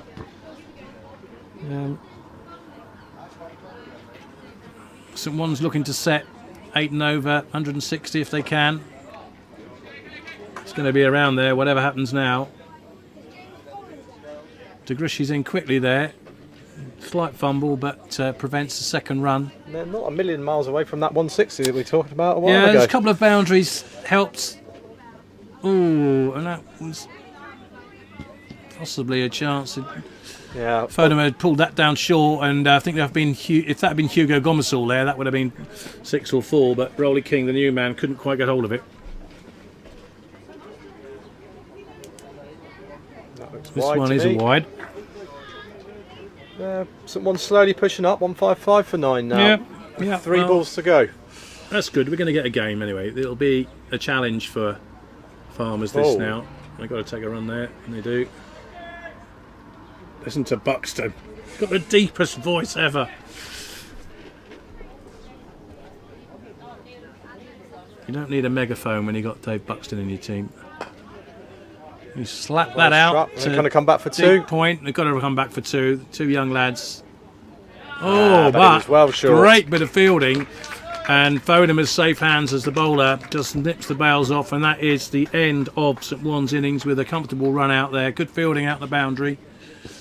And finish on 158, I believe. Yeah, probably get that single before the run out. Yeah, should be 158. So 159, basically 8 and over for Farmers to chase.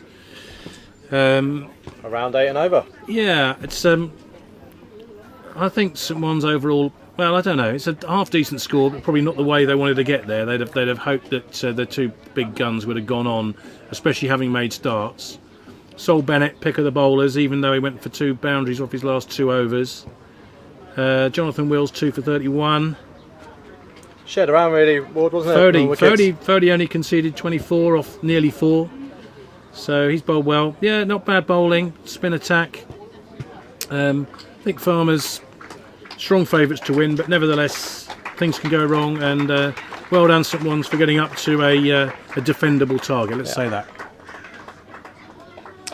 Well, I think we're probably up for the break now. It's time for a little bit of refreshments. My son bought me half a shandy just to keep me going. We'll be back after the break to see how Farmers go.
Right, we're back at Granville after a pretty brief break there, and no time for my son to get my beer for me, which is slightly disappointing. But never mind, we'll crack on.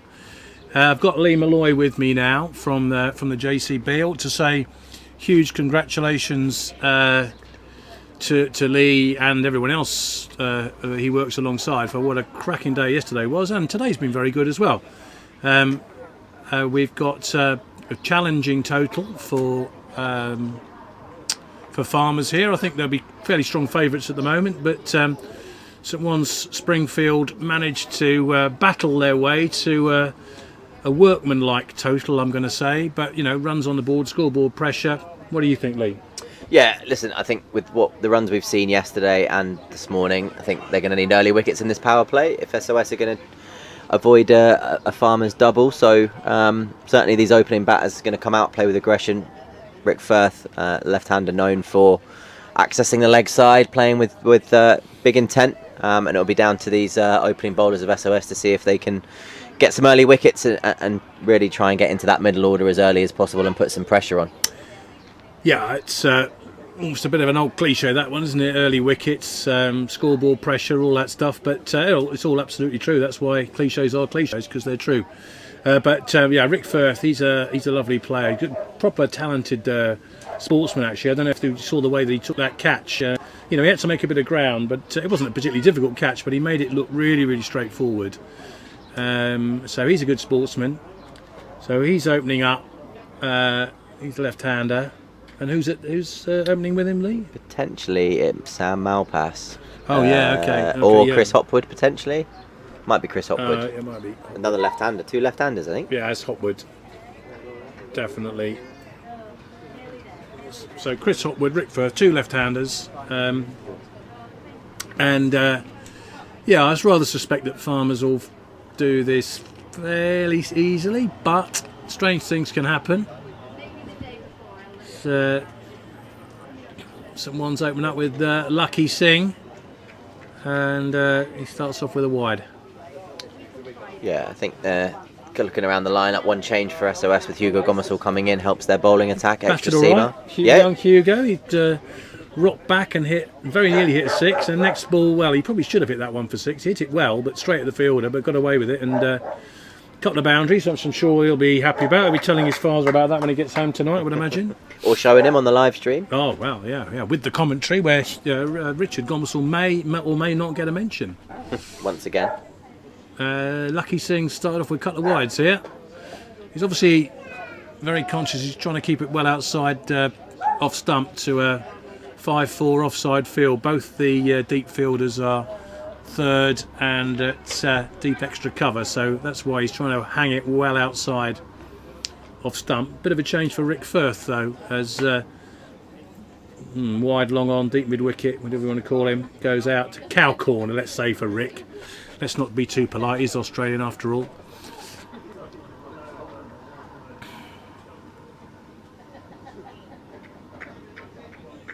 Lucky just tightens up a little bit, gets a dot ball in there. Yeah, I think field change there, that's another sign, as we were talking about yesterday, about how often these guys play each other. They get to know each other's games inside out, playing 3 or 4 games against each other a year, so field adjustments to each batter is going to be key. Rick Firth in a good position there, just nudges it back comfortably. Yeah, it's funny on that really, the nature of domestic cricket league, which must be something you wrestle with, is that we've got absolutely no choice but to play each other lots and lots of times really, and that's it does bring, oh my goodness, I thought for a second that Lucky Singh had pulled off an incredible catch there, but the ball's gone straight through him, understandably, because Rick Firth got hold of that one and takes a single down the ground. Yeah, I think it'd be refreshing in a week or so's time when the games against Guernsey opposition start to take place for Premiership level cricketers, because you do want to play different people, ideally at different grounds. Yeah. That's how you learn your cricket, isn't it, really? Yeah, I mean, obviously coming into this role where the renewed focus on club cricket was part of the big Jersey Cricket strategic plan, two massive bits of feedback from the clubs were, one, that we want a little bit more governance around it, and two, that we want to make sure there's some variety within the game, which either can come in the formats or opposition. So, the CI League gets back underway again next week with teams travelling across to our sister island as such, to go and play against each other for the first time this year. Both islands, with the way that the tournaments have run with ICC this year, obviously hosting in the middle of August, we've had to try and move it around a little bit from last year, where we finished the season with the Jersey v Jersey club games, but they've already been played this year, so they're out the way, and it's just the games against the Guernsey sides to go. So a bit of variety to finish the season with obviously a break for the Premier League during the ICC tournament, but Division 1, Division 2 will continue on the weekends right the way through the season.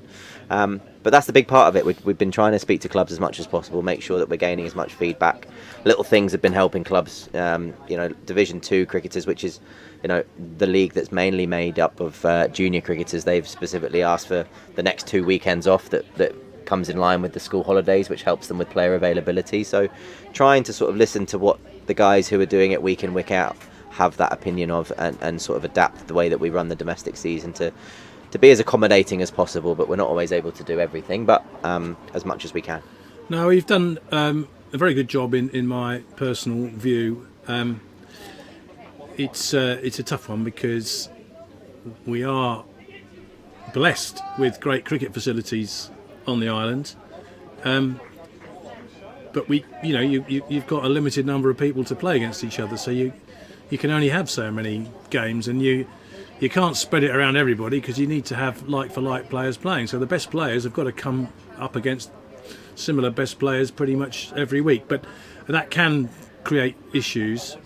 But the Channel Island stuff does make it really interesting, and it's just nice to play different grounds against different players and have different tests that you've got to think on your feet. Anyway, that's a conversation for another time. We might come back to that one, but in the meantime, steady start from Farmers at 5 off the first over, I think, and looking fairly comfortable in control. Some ones are going to be, once again, how many times have we said this today, relying on Adam Hayward. He, as well as scoring the runs he scored yesterday and today, he's looked pretty useful with the ball, and needs some early wickets here. Yeah, I'd certainly say, chatting to Adam before, he's on the tired side of things now. I believe he had a good night out last night, off the back of a good performance yesterday. I thought he might have done. So those legs are feeling a little bit heavier by the minute, and he's doing a job for his team. You could say he's just getting himself a bit of a thirst up for tonight. Tell us all about his innings, and maybe picking up the trophy. Who knows? Yeah, I mean, it was a great innings from him yesterday. It was, I think everybody around the ground thought that some ones were dead and buried, and with Adam not having set the world alight with the bat previously, everyone knew he could clear the ropes, but they'd never seen him do it for that length of time. It was a fantastic watch, and certainly those of us who were neutral were enjoying the fact that he was getting them close, and it created an unbelievable atmosphere at the ground. No, it was amazing. I mean, I was watching. I had to go home in the middle, as I mentioned to you earlier before, but great commentary from you, and I really enjoyed Dan Birrell's comments, and unavoidably poor Dan Birrell had a big hole to fill when you had to go and sort out what was going to happen next, which was quite amusing, but he did it extremely well. That's a great shot from Rick Firth. He's a talented sportsman, this bloke, and he's clipped that away beautifully for 4. But I mean, as a really generally speaking, supporting the OVs yesterday, and I thought with the total that OVs had got, and once we got out the key players of Harrison Carlyon, Dom Blanpierre, I mean, I really just couldn't see any way that St. Ones were going to get anywhere near our total. I mean, Adam was batting really well, but I was just thinking, well, it's only a matter of time before he puts one up in the air and he'll be out. But he just didn't. He just consistently hit the ball to the boundary or over the boundary. Over the boundary. And it was a long wonderful. way over. And what a spectacle. And for the crowd that was here, and it was a really good crowd, and it was a really, really good day out. It was just a shame, really, that either side had to finish up runners-up in that game because no one deserved to. It was a brilliant spectacle. Well, that's the thing with Super Overs. I mentioned it on commentary that it's the penalty shootout version that cricket offers, where the teams have fought out for 40 overs. There's nothing that separated them, and someone has to lose. But I think what was sort of so great to see yesterday was that both teams performed well in the Super Over, obviously. Wow. With the bat. Incredible 21 plays, well, in the end, 4 sixes for Ed Giles was incredible hitting. Oh dear. Hopwood's middled that, and it looked like a great shot, but actually he's hit it straight at deep extra cover, who Ben sadly has not only shelled the catch, but has also pushed it up against the rope, and that's a double whammy. That's cost 4 runs to his team, and that was a wicket that, under the circumstances, St Juan's really, really did need. He would be upset about that. Yeah, young Ben Heelis out there, who's obviously an under-19 player who, in this sort of cricket, you're going to get, some players who are stronger fielders than others. And I think St Juan's, if you'd have had a list of players, which ones do you want him to hit the ball to? I think Ben would have been at the top of that list. So a rare drop from him. He's an excellent fielder. I've worked with him for a number of years, and he certainly enjoys his fielding. Sounds like you need to do a bit more work. A little bit more. He's not used to being on the boundary. Well, let's hope that that missed effort is made up for when he goes off to the under-19 stuff, where I'm sure he won't miss a thing. But really, under the circumstances, big moment. St Juan's need to pick up every chance that they get, and that could prove quite costly.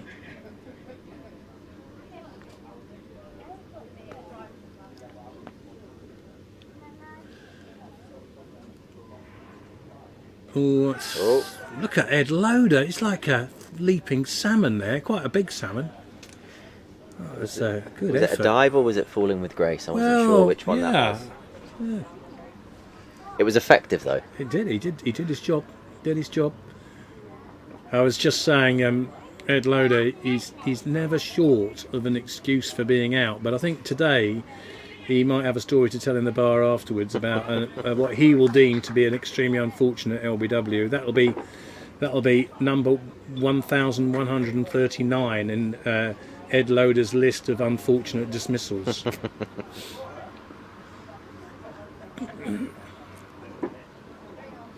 Right, Lucky Singh, you need to get lucky here. No, that's not the ball with the field that they've just set, where they brought up the fielder in the leg side. Seen a bit of that first innings and in the first game. The key in T20 is that you set the field, certainly in the power play where you've only got 2 men to play with. It's important that you execute what your field is set for. They've got deep third, they've got deep cover, and he bowls short into his hips, and no one out leg side. It's only ever going to be 4.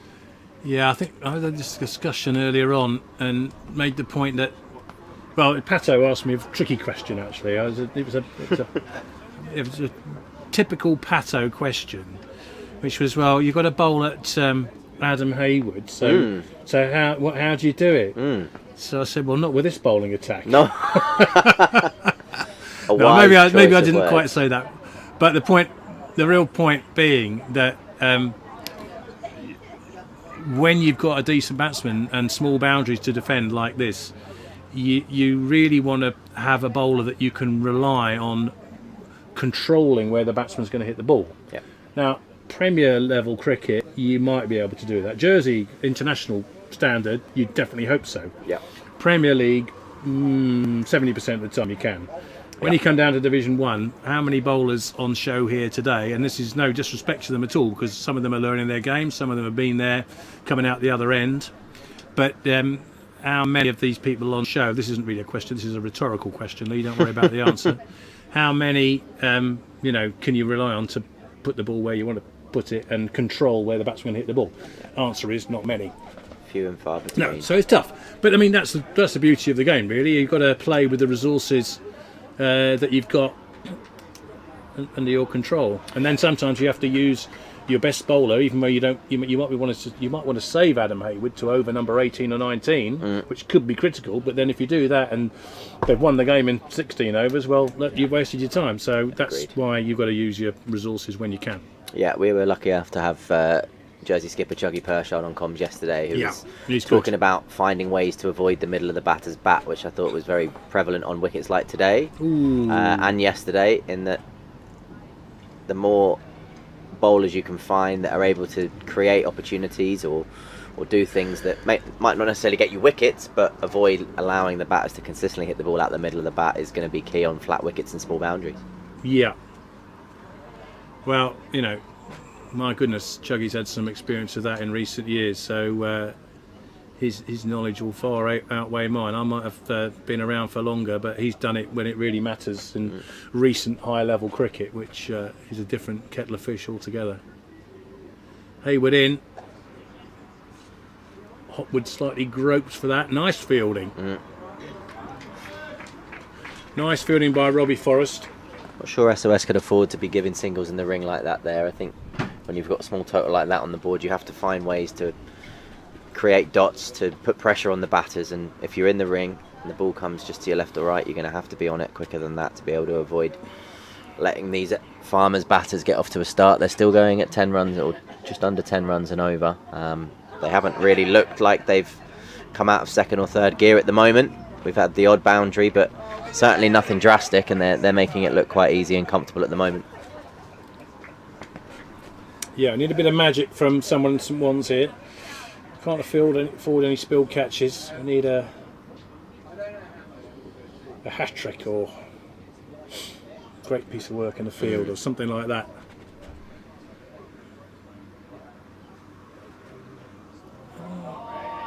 Bit of class. That's a good shot. So I'm quite excited about Rick Firth, because with my over 50s hat on, he's only got a year or so before he's eligible, and I think he'll be useful for us. I imagine he'll be good on the away 50s. Trips as well, Wardy. Yeah, well, that's quite an important part of it. We're losing Dave Buxton. I don't know if you missed that. Okay. He's sadly decided it's time to hang up his gloves, which will upset me, because I love having my little bird spotting chats with Bucko. He's very good on that. I don't know if you know that. He knows everything about bird life. He's news to me. No, he is amazing. He is. Oh, and Firth has lobbed this one up. He's going to get away with it. Ah, goodness. In the hole that exists behind the bowler, doesn't reach mid on or mid off, just drops down harmlessly, and Rick Firth will tell you he just pushed that for one. Yeah, well placed. Experience.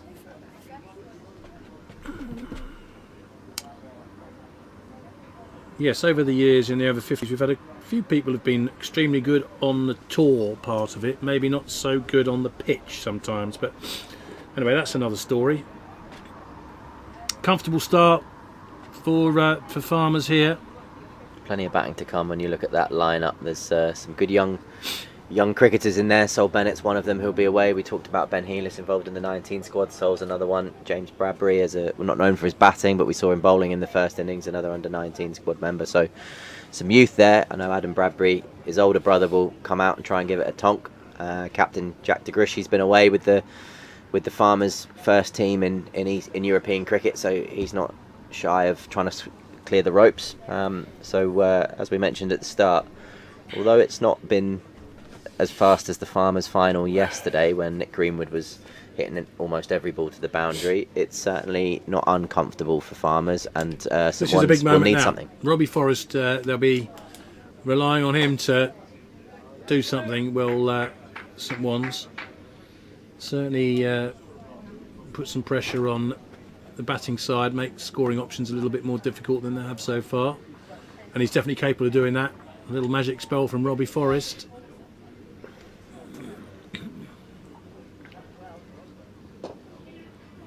Hopwood's flicked that away quite nicely to mid-wicket. Two there.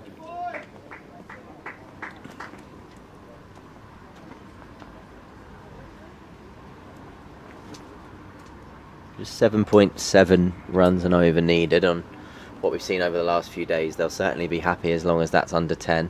Once it gets up and above 10, that creates a bit of pressure. So a lovely dot ball there from Robbie Forrest. That's a great delivery. It's what they need more of.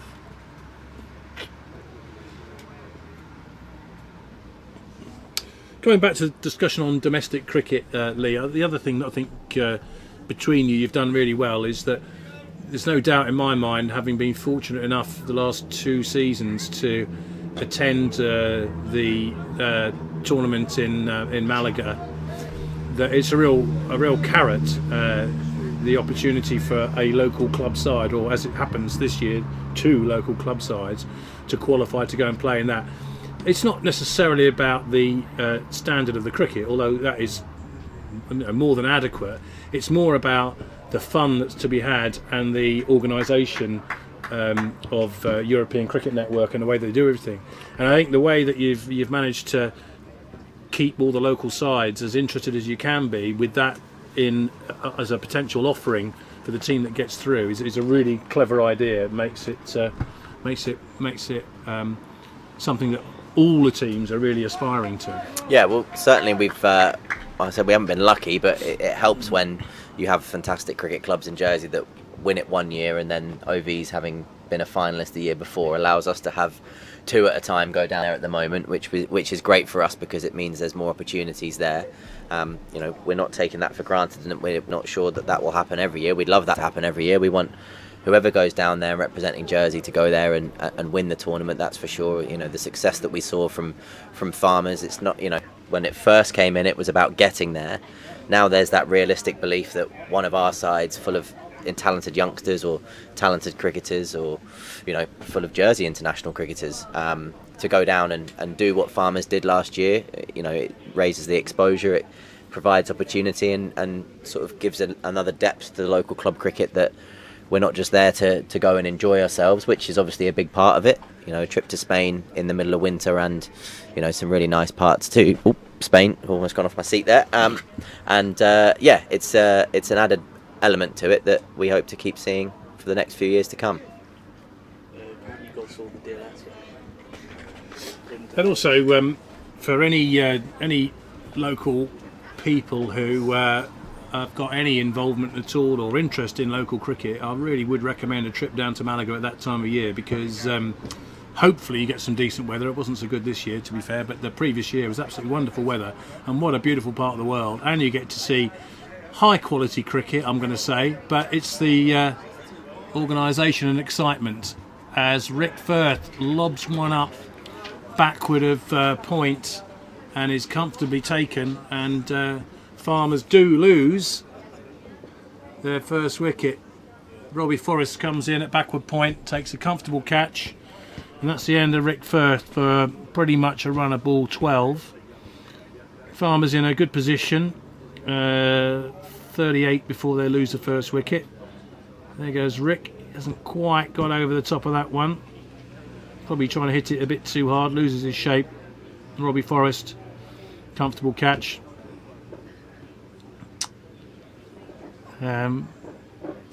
So just something for Farmers to think about.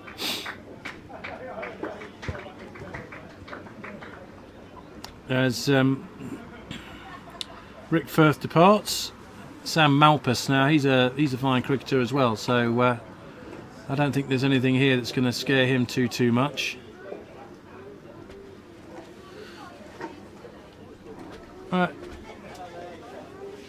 Farmers still need 8 and over, so it's a decent challenge. Winners today will deserve the trophy that I think they're going to get. Certainly the accolade of being Division 1 champions. And whatever happens, St Juan Springfield have had a busy day, a tough first game, good first game of cricket actually. And they're putting up a good fight here, as the hero of yesterday, Adam Hayward, comes in. He's going to be a thirsty man, I think, tonight, after his exploits all weekend. So I'm sure he'll be thinking about telling his grandchildren one day. Sam Malpass, the new man.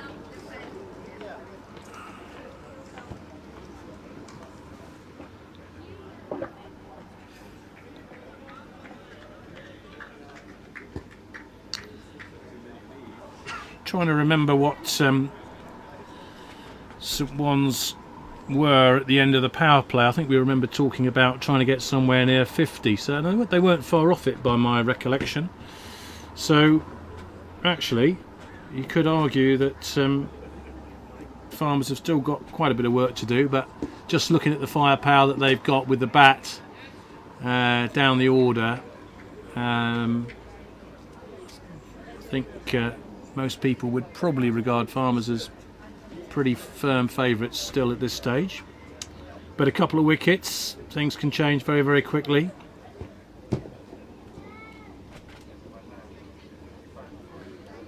Adam Hayward on for a wicket maiden here, and that doesn't happen very often. And it's not going to happen here. That's a really good shot from Sam Malpass, straight down the ground. I mean, that really is a classy cricket shot. He's just leant back off the back foot, last ball of the over, and smashed it back past the bowler for 4. So, just when St One's felt that they had a little bit of ascendancy there, those 4 runs pulls the bunch back a little bit, I shall say. So, 42 off 6. I'll make that 7 and over. They're going along at the moment, and they need pretty much that same run rate for the rest of the innings to come out on top. So all under control from Farmers' point of view.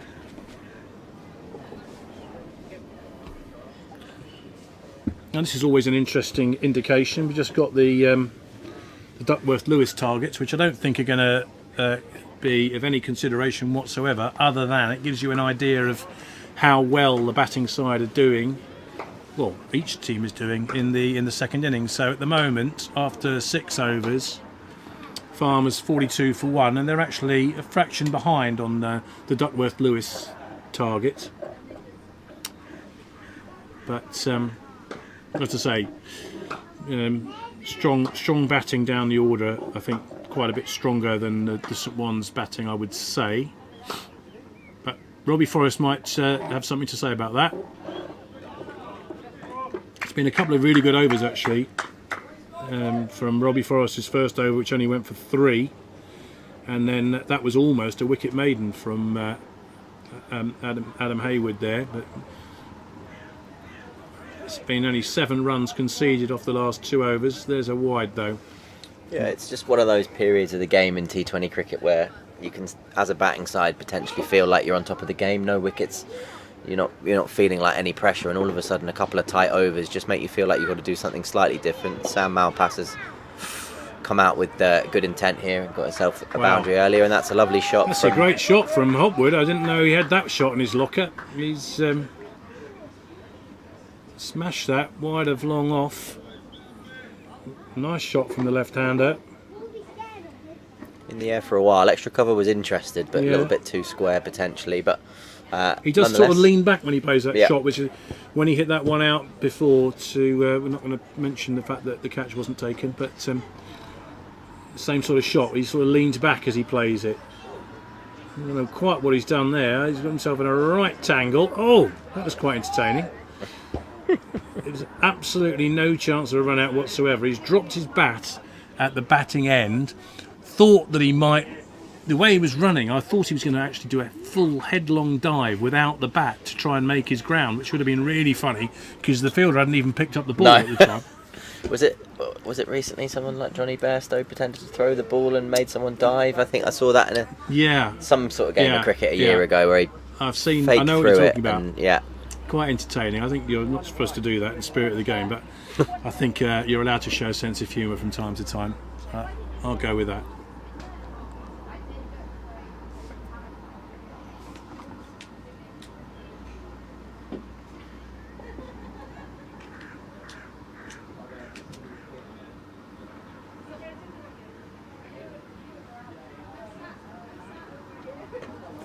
Well played. Looks comfortable, Sam Malpass. He does. Come to the crease. He started well. He's a class act, Sam Malpass. He hasn't played an awful lot of cricket. He's come over here with family But when he does turn out on the cricket pitch, you can see that he's played at a pretty good standard of cricket. He looks very composed and organised.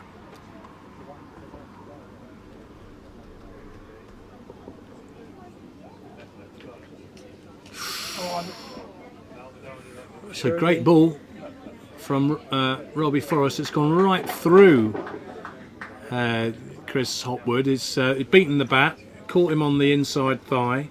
The ball's taken off and flown past a despairing Ed Loader. Giving it as runs though, Wardy, so that's... it was given as runs, yeah, was it? so that's a drop chance then. Well, yeah. Whether he hit it or not's one thing, but the umpire would have given it. I'm not sure that he did hit it.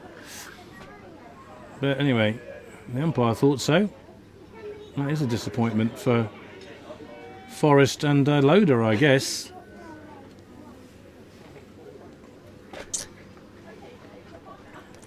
That'll be another story for Ed Loader to tell in the bar afterwards about the catch that never was and the LBW decision that shouldn't have been.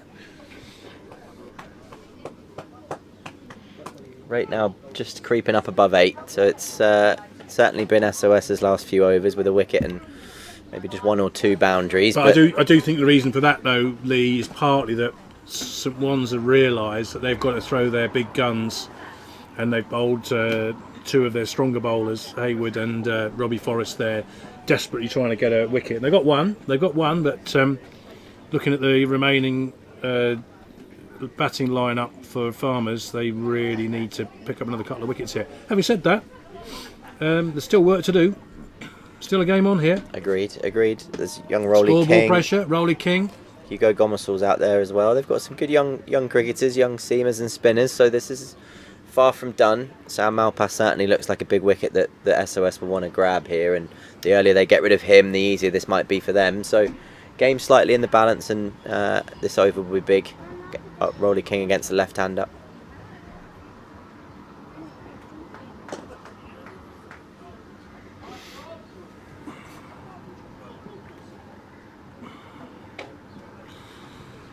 Lots of big spaces on the leg side for the left-hander there to pick up single a ball without any real danger.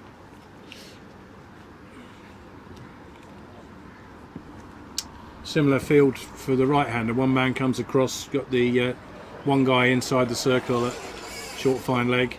That's going to be at least one. And run quickly. 2. Could be 2. Going to go for it. Good running. Hopwood is quick. You have to be on. You're not seen many 2s in this field over the last couple of days, but he's clearly tried to do that.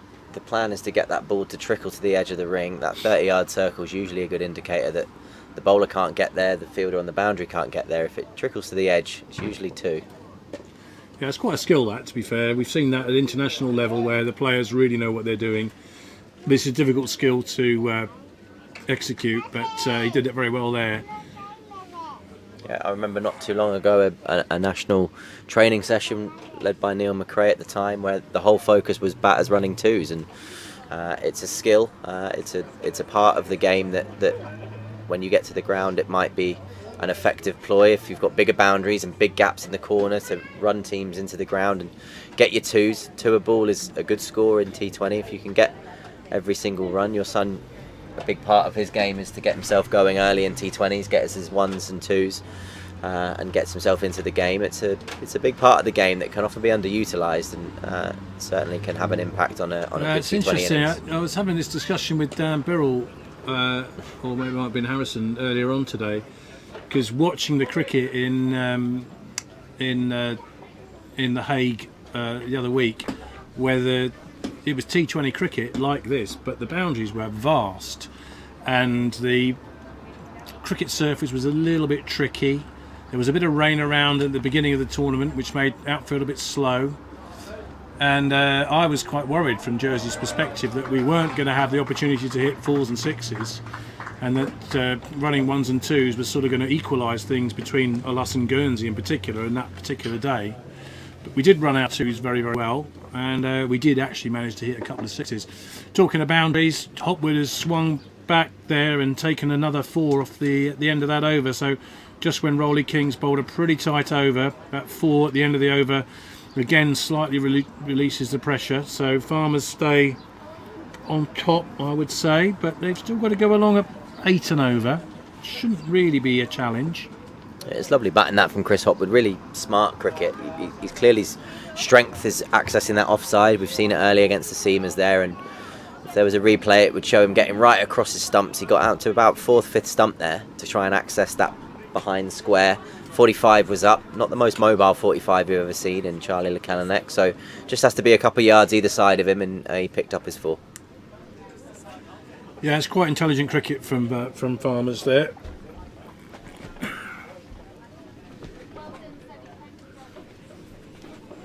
Robbie must have lost his run up there, I'm sure. There's nothing else to that one.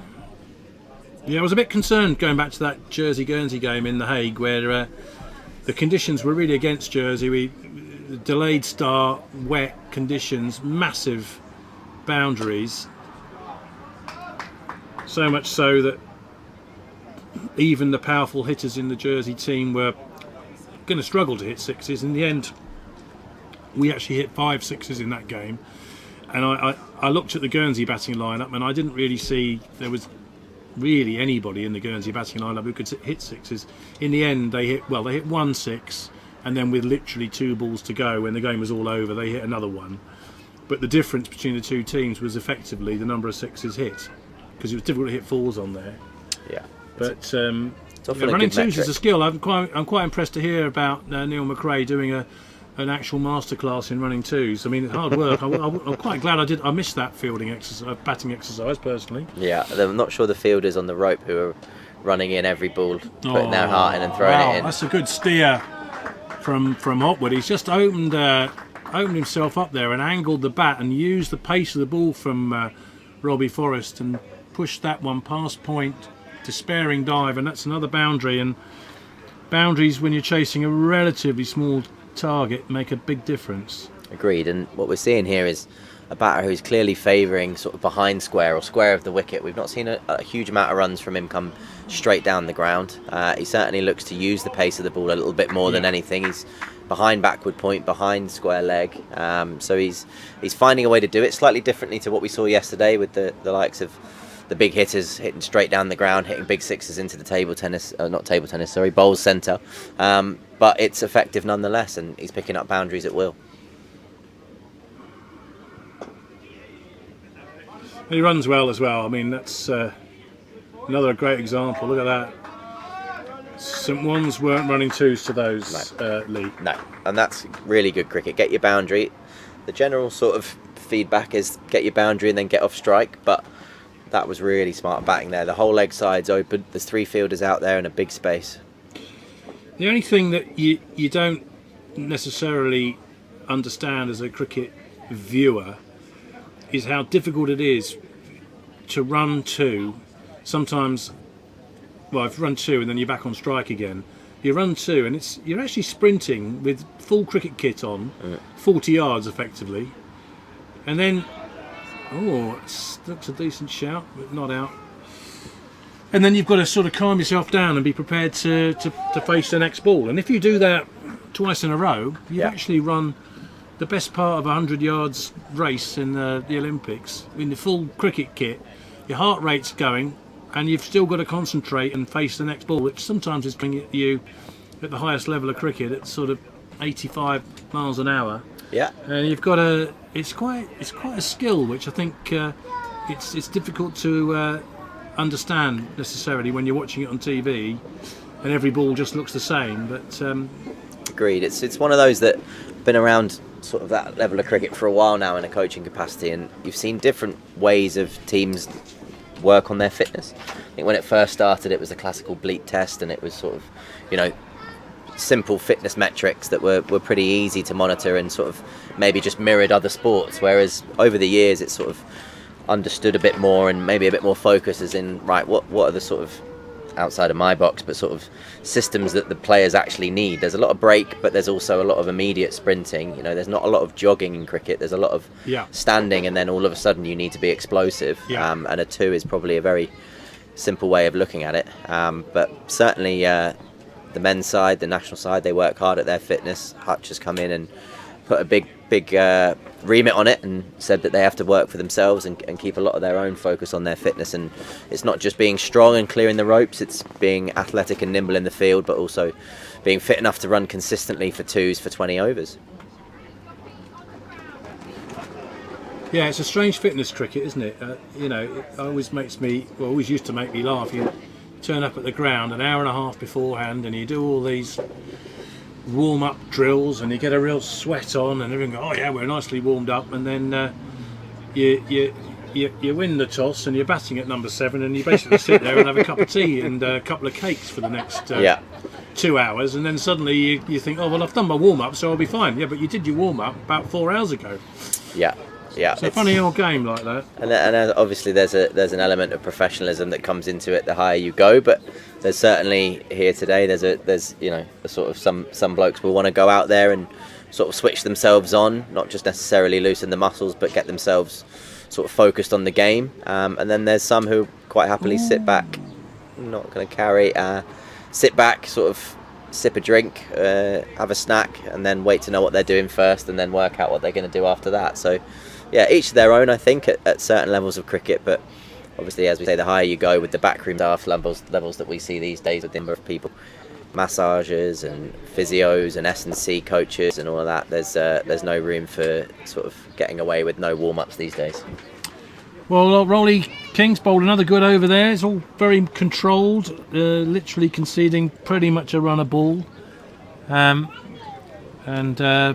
farmers are quite content to take that challenge on at the moment. So it's a bit sort of stalemate, really. Some ones are happy to go at 1 a ball, and farmers are happy to take 1 a ball. Yeah, I think it's one of those, isn't it, where run rates sort of always been around the same. It's never got up. Certainly both teams will feel like a couple of good overs either way will, you know, a couple of wickets for SOS might get them up a bit and about, but I think you can't look past the number of wickets that farmers have got available to them in this last 10. I think 8.5 runs and over on this wicket hasn't been too difficult. Pressure is a big thing, but with 9 wickets still in hand, you'd certainly rather be in farmers' camp. We sort of saw that coming back to the men's tournament with Jersey pushing Netherlands right to the last over. You saw just how valuable those wickets were in hand, even though the sort of run rate was tight and the overs were closing down. You could see just that sort of the way that they'd given themselves a chance this by is interesting. lots of wickets. We've got a change in bowling here. Is this Ben Healis? Yep, young offie. Okay, I've not seen him bowl before. Part-time offies. Oh, well, perfectly respectable delivery, but Malpas has decided he's going to climb into him, and he's hit that for 6 just wide along on first ball. So questions being asked of Healis here. And this might be the start of Malpas's counter charge. He's gone again. This time it's only gone out long on for a single, but confident shot there from Malpas. Looks good, doesn't he? Very good batting, 8 and over. Get your boundary early. Yeah. That settles the nerves, and then get your ones to finish, and that's a lot easier. Now, I don't think Hopwood's so capable of playing that shot. I think he's going to be looking to cut or pull sort of square behind square mainly. Yeah. Looks like the sort of player that might have a reverse sweep. I've not watched a lot of him. He certainly likes to access behind square. If he doesn't sweep, then it's going to be difficult to find the boundaries. He sort of leans back a little bit and just squirts the ball behind square. There we go. Well, just pretty much what I said. That, didn't quite work out for him, but that's what he was trying to do. Cramped room there. Yeah, good ball actually. Yeah, he's not bowled badly here, and it's not, you know, there's been no rank half trackers or full tossers. There's good batting from Sam Malpas to start the over, and dot ball there helps.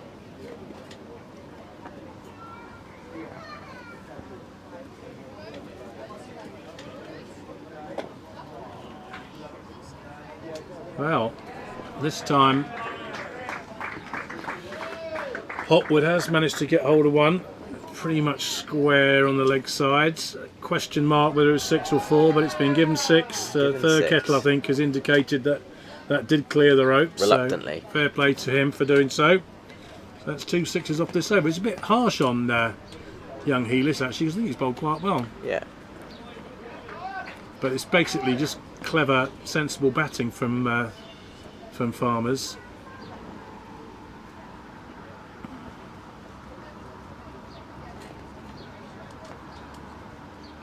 49 now, Hopwood. So one more for his 50, which would be... Field changes round for the right-hander.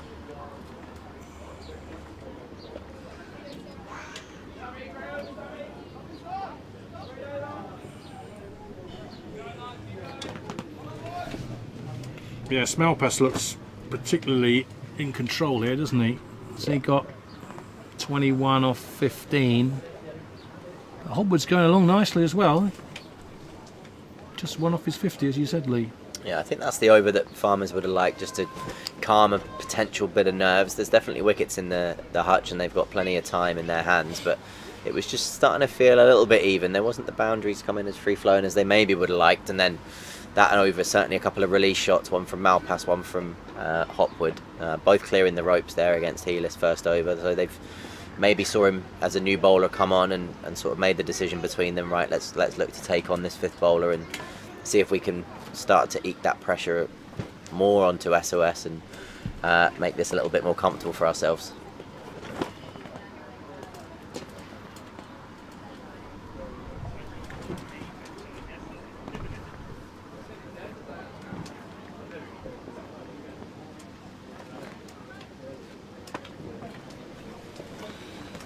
Been tricky today bowling from this end with this sort of stiff breeze against right-handers. We've got the left-hander on strike now, so less so. But talking of which, Rolly King has squeezed one through there. Well done him, and Hopwood falls one short of a good 50 there. He's tried to pull a ball which is just a bit too full, and ball's got through and bowled him middle and leg stump. The end of Hopwood makes things a little bit more interesting as Jack DeGrushie makes his way to the crease. Yeah, I think that's been the effective length we've seen over the 2 days. And when I say effective, I mean the ones that haven't been hit out of the park as much as the other ones that have been hit out of the park. But certainly the effective length, that top of the stumps into the wicket, that doesn't necessarily make it easy for you to sort of stand there and swing through, and certainly not a length where, as we saw there, cross-batted shots are easy to get away. So he's tried to play one there, that a little bit quicker maybe, and just got that bottom edge onto the stumps. But a great innings there from Chris Hopwood, who's sort of given farmers a real good opportunity here, laid the foundation for someone to come in the glory leg of the game and hopefully, or from their point of view for sure, want farmers to get over the line here.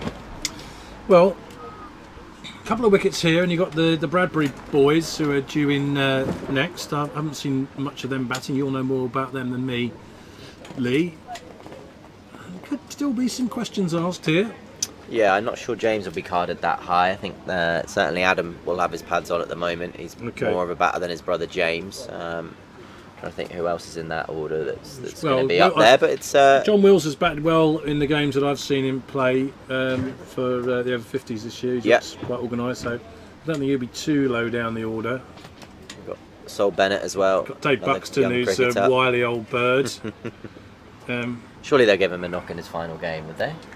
Sentiments? Well, that's not his final game for the over 50s. Oh, okay. So he's going to carry on. Okay, right. I know nothing about. That's got to be a record, is it, to retire from the over 50s before actual club cricket? There can't be many that have done that in their time. Well, I think the thing with that is that the over 50s is quite a commitment, because you basically going on a couple of tours each year. Yep. Which is pretty hard work on creaking bones when you've got 2 45 over games in 2 days. Agreed. So maybe there's the feeling that, well, I can still get away with 1 40 over game at the weekend. Yeah. But I don't want to play 2 in 2 days, and potential the time shots. commitment and everything. Looked like the fielders look like that's a missed opportunity there behind the stumps. A lot of hands on heads. I don't know. It might have just been a good ball that nipped back and was close to being something. That's my initial thought, but I might be wrong. Anyway, what are we up to? Wicket and 3 runs. 1 for 18 off his 3 overs, Rolly King. So his spell is keeping SOS in this game, and sort of the one that I've mentioned so far, Hugo Gomersall, looks like he's on to bowl now. Good young cricketer, good young seamer. He'll certainly enjoy this stiff breeze. He's a classical swing bowler, I believe, like his old man in his heyday, where he'd come in not with raw pace, but would move the ball gently away from the right-hander. I definitely would not say raw pace. medium rare pace. Medium rare, and yeah, with this breeze coming across the ground, that'll help him to take it away from the right-hander a little bit more. So if he can get it right here and put it in the right areas, he could be effective.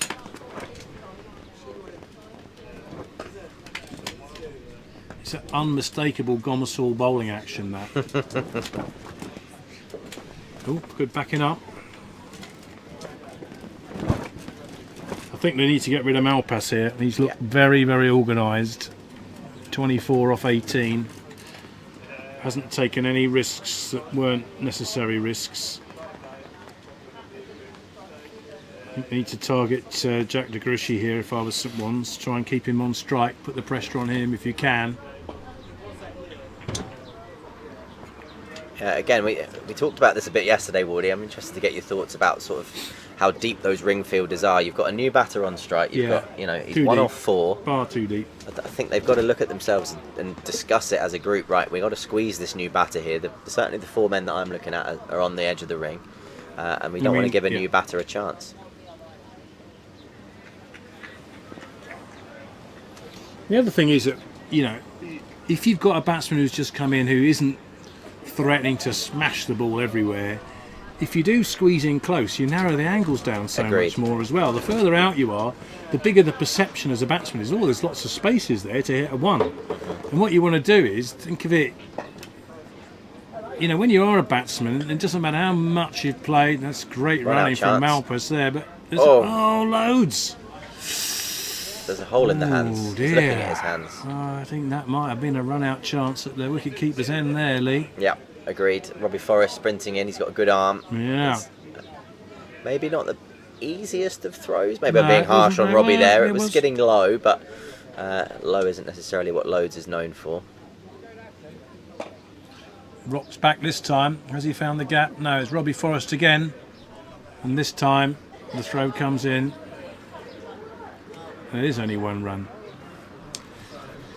Yeah, I think, when you come in as a batsman, you just want to get your first single, don't you? You want to hit one out the middle of the bat and just push it for a nice, easy single, risk-free.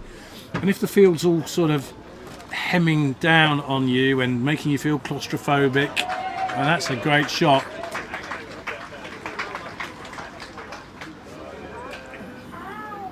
Especially when you've got a batter striking it like Sam Malpass at the other end, it makes it a pretty simple decision to think, well, let's just get you on strike, mate. You're striking them nicely. I'll be able to strike them nicely with a few more opportunities under my belt. So you take it on, I'll get you the strike. And if the fielders are sat on the edge of the ring for the new batters, it makes it easy for everybody. So yeah, not what they want here. But well, I think what happens is, especially at sort of, when you're playing cricket at not the highest standard, is that the 30-yard circle puts you off, because the 30-yard circle, you think, well, that's where you are to save a single.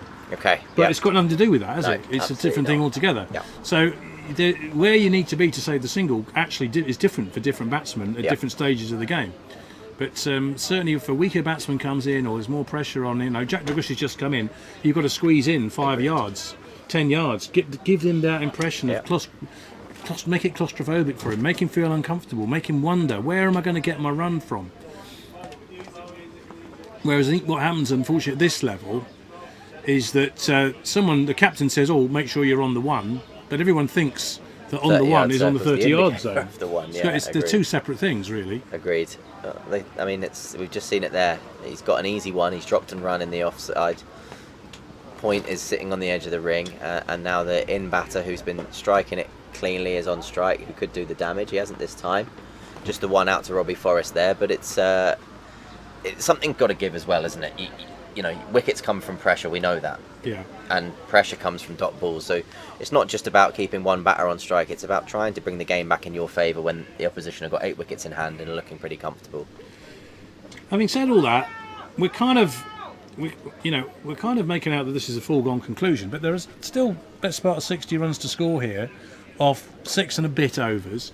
If Malpass was to get out now, you've got Jack de Gruchy, and then you've got some young players who, I'm sure you'll be itching to see them play, Lee, but also St Ones will be. Ooh. Another well-found gap. Wow, see, that could have been exactly what I was talking about. Oh no, that's Jack de Gruchy. if Malpas gets out here, it's going to make it. It's going to make it an interesting challenge. If he stays in and bats as sensibly as that, it's going to be straightforward. That's a great shot. Yeah. Malpas, he's an experienced cricketer. He's waited for that full ball. He's gone down the track, hit it smartly straight past the bowler. Comfortable 4 runs with 0 risk as well. So that's good batting.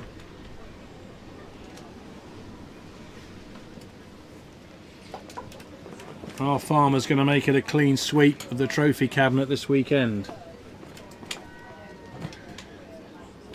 Or can somebody get rid of Malpas and make this run chase really interesting?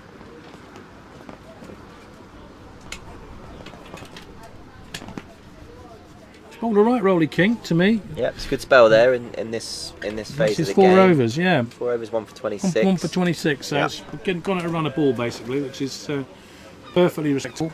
Well bowled him.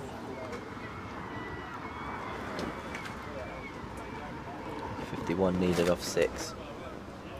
Still looking at those wickets. There's plenty of wickets to play with here for Farmers. It's certainly them in the driving seat as we come into the last few overs, looking at who's got overs left. Certainly you'd think Robbie Forrest and Adam Hayward will bowl out. Roland King has already bowled himself out, so not himself, but the captain's bowled him out. So it'll be interesting to see if they stick or twist, because like you mentioned earlier there, Wardy, it's kind of, you get the feeling that Malpas is the game here, so Yeah, I you think don't it want to is. leave them too late, bring them back on when the game's already finished. As we Malpas has speak. gone for it. Oh, no. no! Oh dear. Oh dear. St One's, I'm afraid, let themselves down a little bit in the field here. That's Skipper not. Robbie Forrest out there as well, who those of you on the live stream saw him take a wonderful catch on the boundary yesterday. Very similar to that type of catch where he's right on the rope and the ball is sort of a metre over the boundary, and he's tried to bring it back in, but that is another one. Well, how a cricket match can change in almost 2 deliveries there, because that could have been Malpas out, and then we could have seen fairly inexperienced, or certainly in terms of my cricket viewing, middle order Farmers see what they could do, but actually it didn't work out, and now he's hit 2 sixes, and suddenly it all seems, my goodness, that's incredible. And that's gone for 4. Wow. That is incredible. He's hit the ball so hard that the non-striker, Jack DeGrishy, has been unable to get out the way. The ball's ballooned off some part of his body, I'm not quite sure what. Could have actually been That's caught. with the bat, I think. I think it's yeah. come off his bat. He's indicating to Sam. If that had gone straight up in the air, it could have been the Could have most been out. bizarre caught and bowled. Well, I think it ended up being a 1 bounce 4. I know. So he must have hit it Could have been extremely caught, hard. but it could have also been 6 off the non-striker's bat. Now, this is in the air. Lucky Singh. No, never really looked likely. This is really hurting St One's here. This is the man that they desperately need. He's gone on to 50. It's going to be probably a match-winning knock here, but he has given some chances, and St One's will never know what might have happened had they been able to have a bowl at the Farmers' middle order.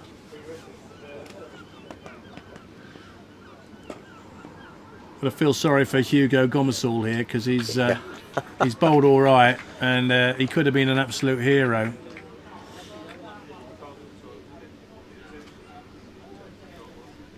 And really not his fault, but this over has quite possibly taken it out of St One's hands. Run rate now just a touch above 6. A runner ball is very easy on this ground with this wicket, so it's wickets now that SOS need. They're going to need to stick or twist, and as I say that, we've seen a bit of innovation from the skipper, who was 6 off 10. An already big over. He's decided to take a risk in that moment, get across his stumps onto 4th or 5th stump, set himself up. The bowler's gone for the stumps, as you would do, and he's picked it up behind deep I square. feel a bit for 6. sorry for Hugo Gomersall there, because he's bowled a perfectly respectable over, and he's gone for 3 sixes, 2 drop catches, and that could have been such a different story.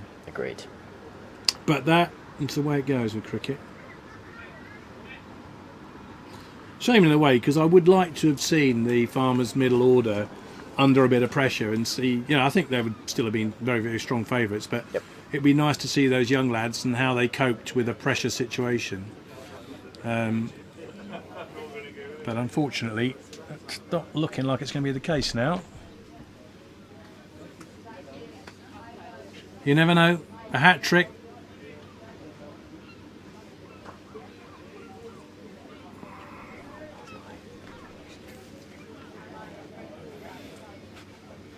It's Ben Heelis. He was unlucky earlier on as well.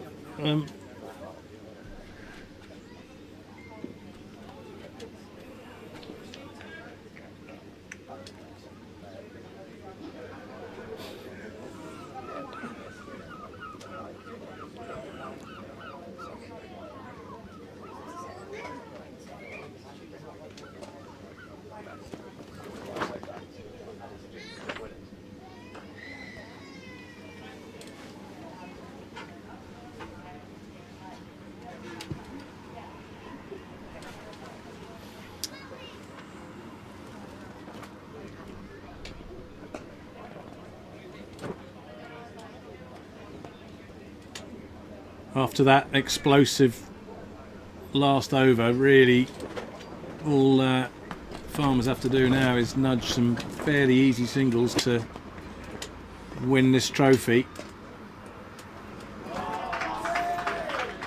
Or you could always do it that way and smash a pretty impressive 4. And it seems that Malpas is cantering now towards the Farmers' win.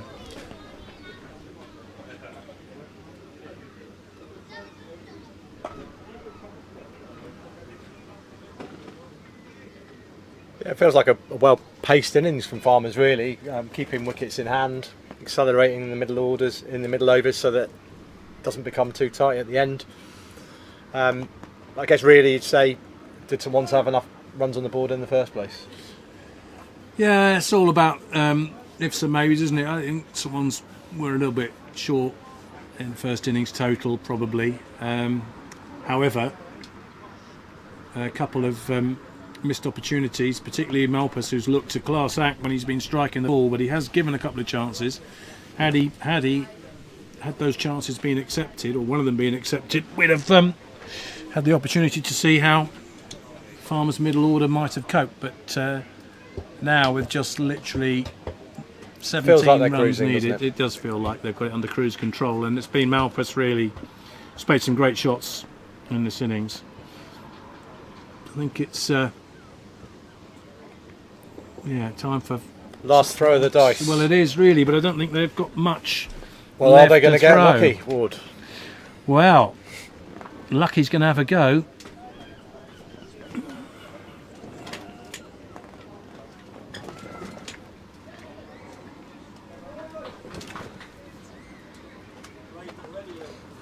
Scampering a single there from the first ball of Lucky Singh's reintroduction into the attack, and that's all they need to do.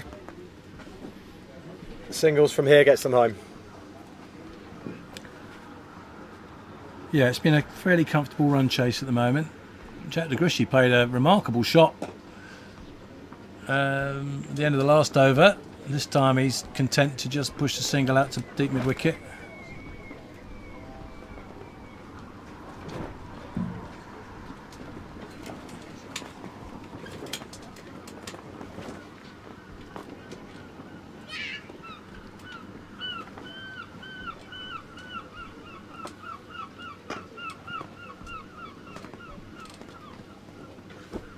Having been rejoined by John Patterson, I'm guessing that's because Lee's gone off ready to make the presentation or something along those lines. Yeah, Lee's just getting some things sorted behind the scenes as usual. Well The done, man Lee. who wears many hats, Lee Malloy, and he's done a great stint of co-commentating throughout this weekend, as has the man beside me, Ward Jenner. Congratulations, you've earned yourself the commentary gig, I guess, going forward. Well, it's been an enjoyable day. I mean, I'd be here watching the cricket, thinking all these thoughts anyway. So just a question of doing exactly what you'd be doing, but saying it into a microphone. As Malpas nearly managed to squeeze one onto his stumps, but I think it's probably not that important right now.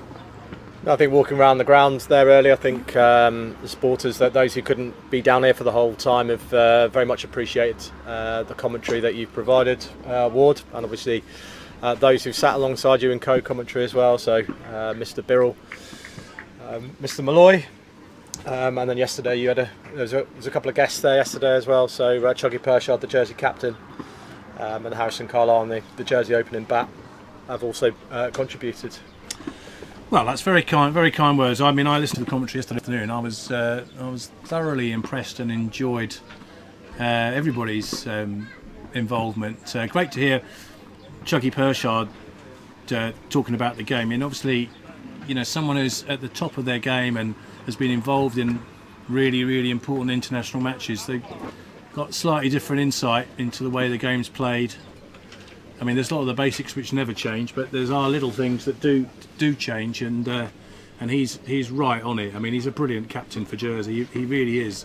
What a tough act to follow when he took over from Peter Goff, who, I know the term legend is used far too frequently, but I think Peter Goff was in that category. But no question whatsoever that Chuggy Pershard will one day absolutely inevitably take over that mantle, and he has been wonderful. I mean, talk about a wholehearted cricketer who puts everything into the game. You couldn't get anyone more passionate.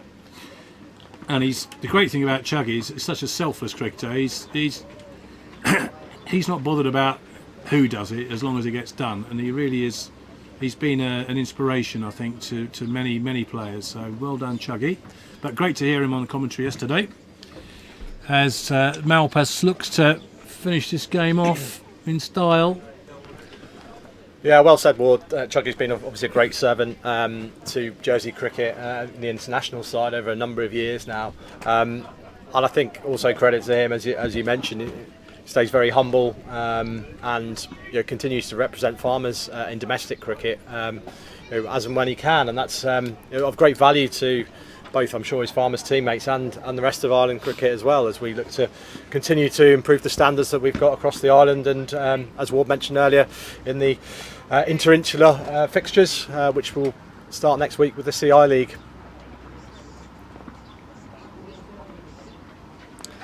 Again, singles out to the boundary riders. Nothing too difficult for farmers, who now only just need 7 to lift the Division 1 Domestic Cup.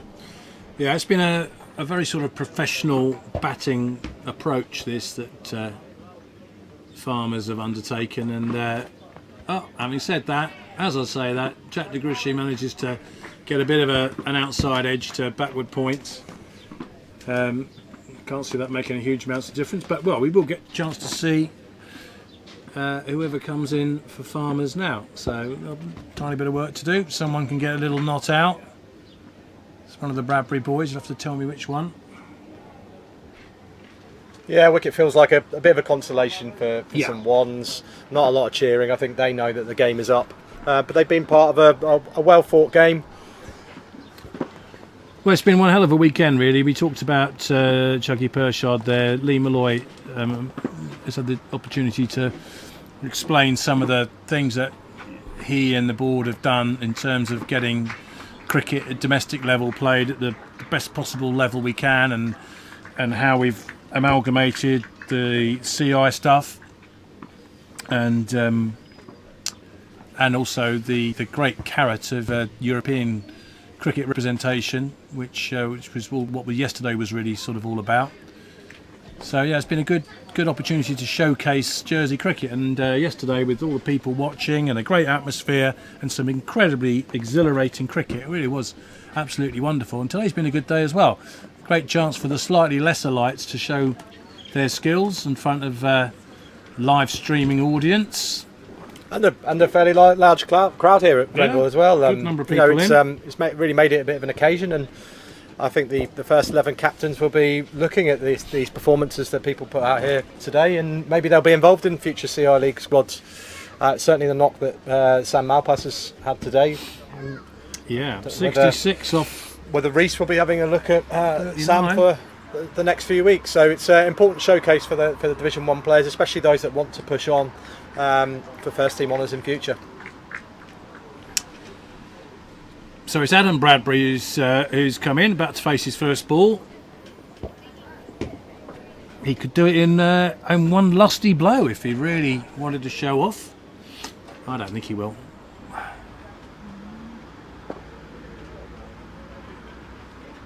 Good ball from Lucky Singh there. Keeps that to a dot.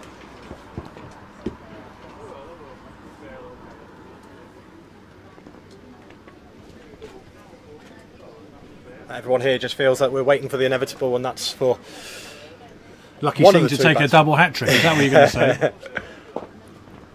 Adam Bradbury's hit that one nicely, straight down the long off. Just takes a single. Oh, hello. Good running. Good running. It's quite good cricket there. He wants to keep the strike. He might be wanting to finish it off this over. Just 3 required now. Can he do it in one blow? Yeah, Sam Malpass here on strike. Is he going to try something funky to win it? Is he going to look to win it in style with a 6? Okay, beg your pardon, Malpass. Yeah.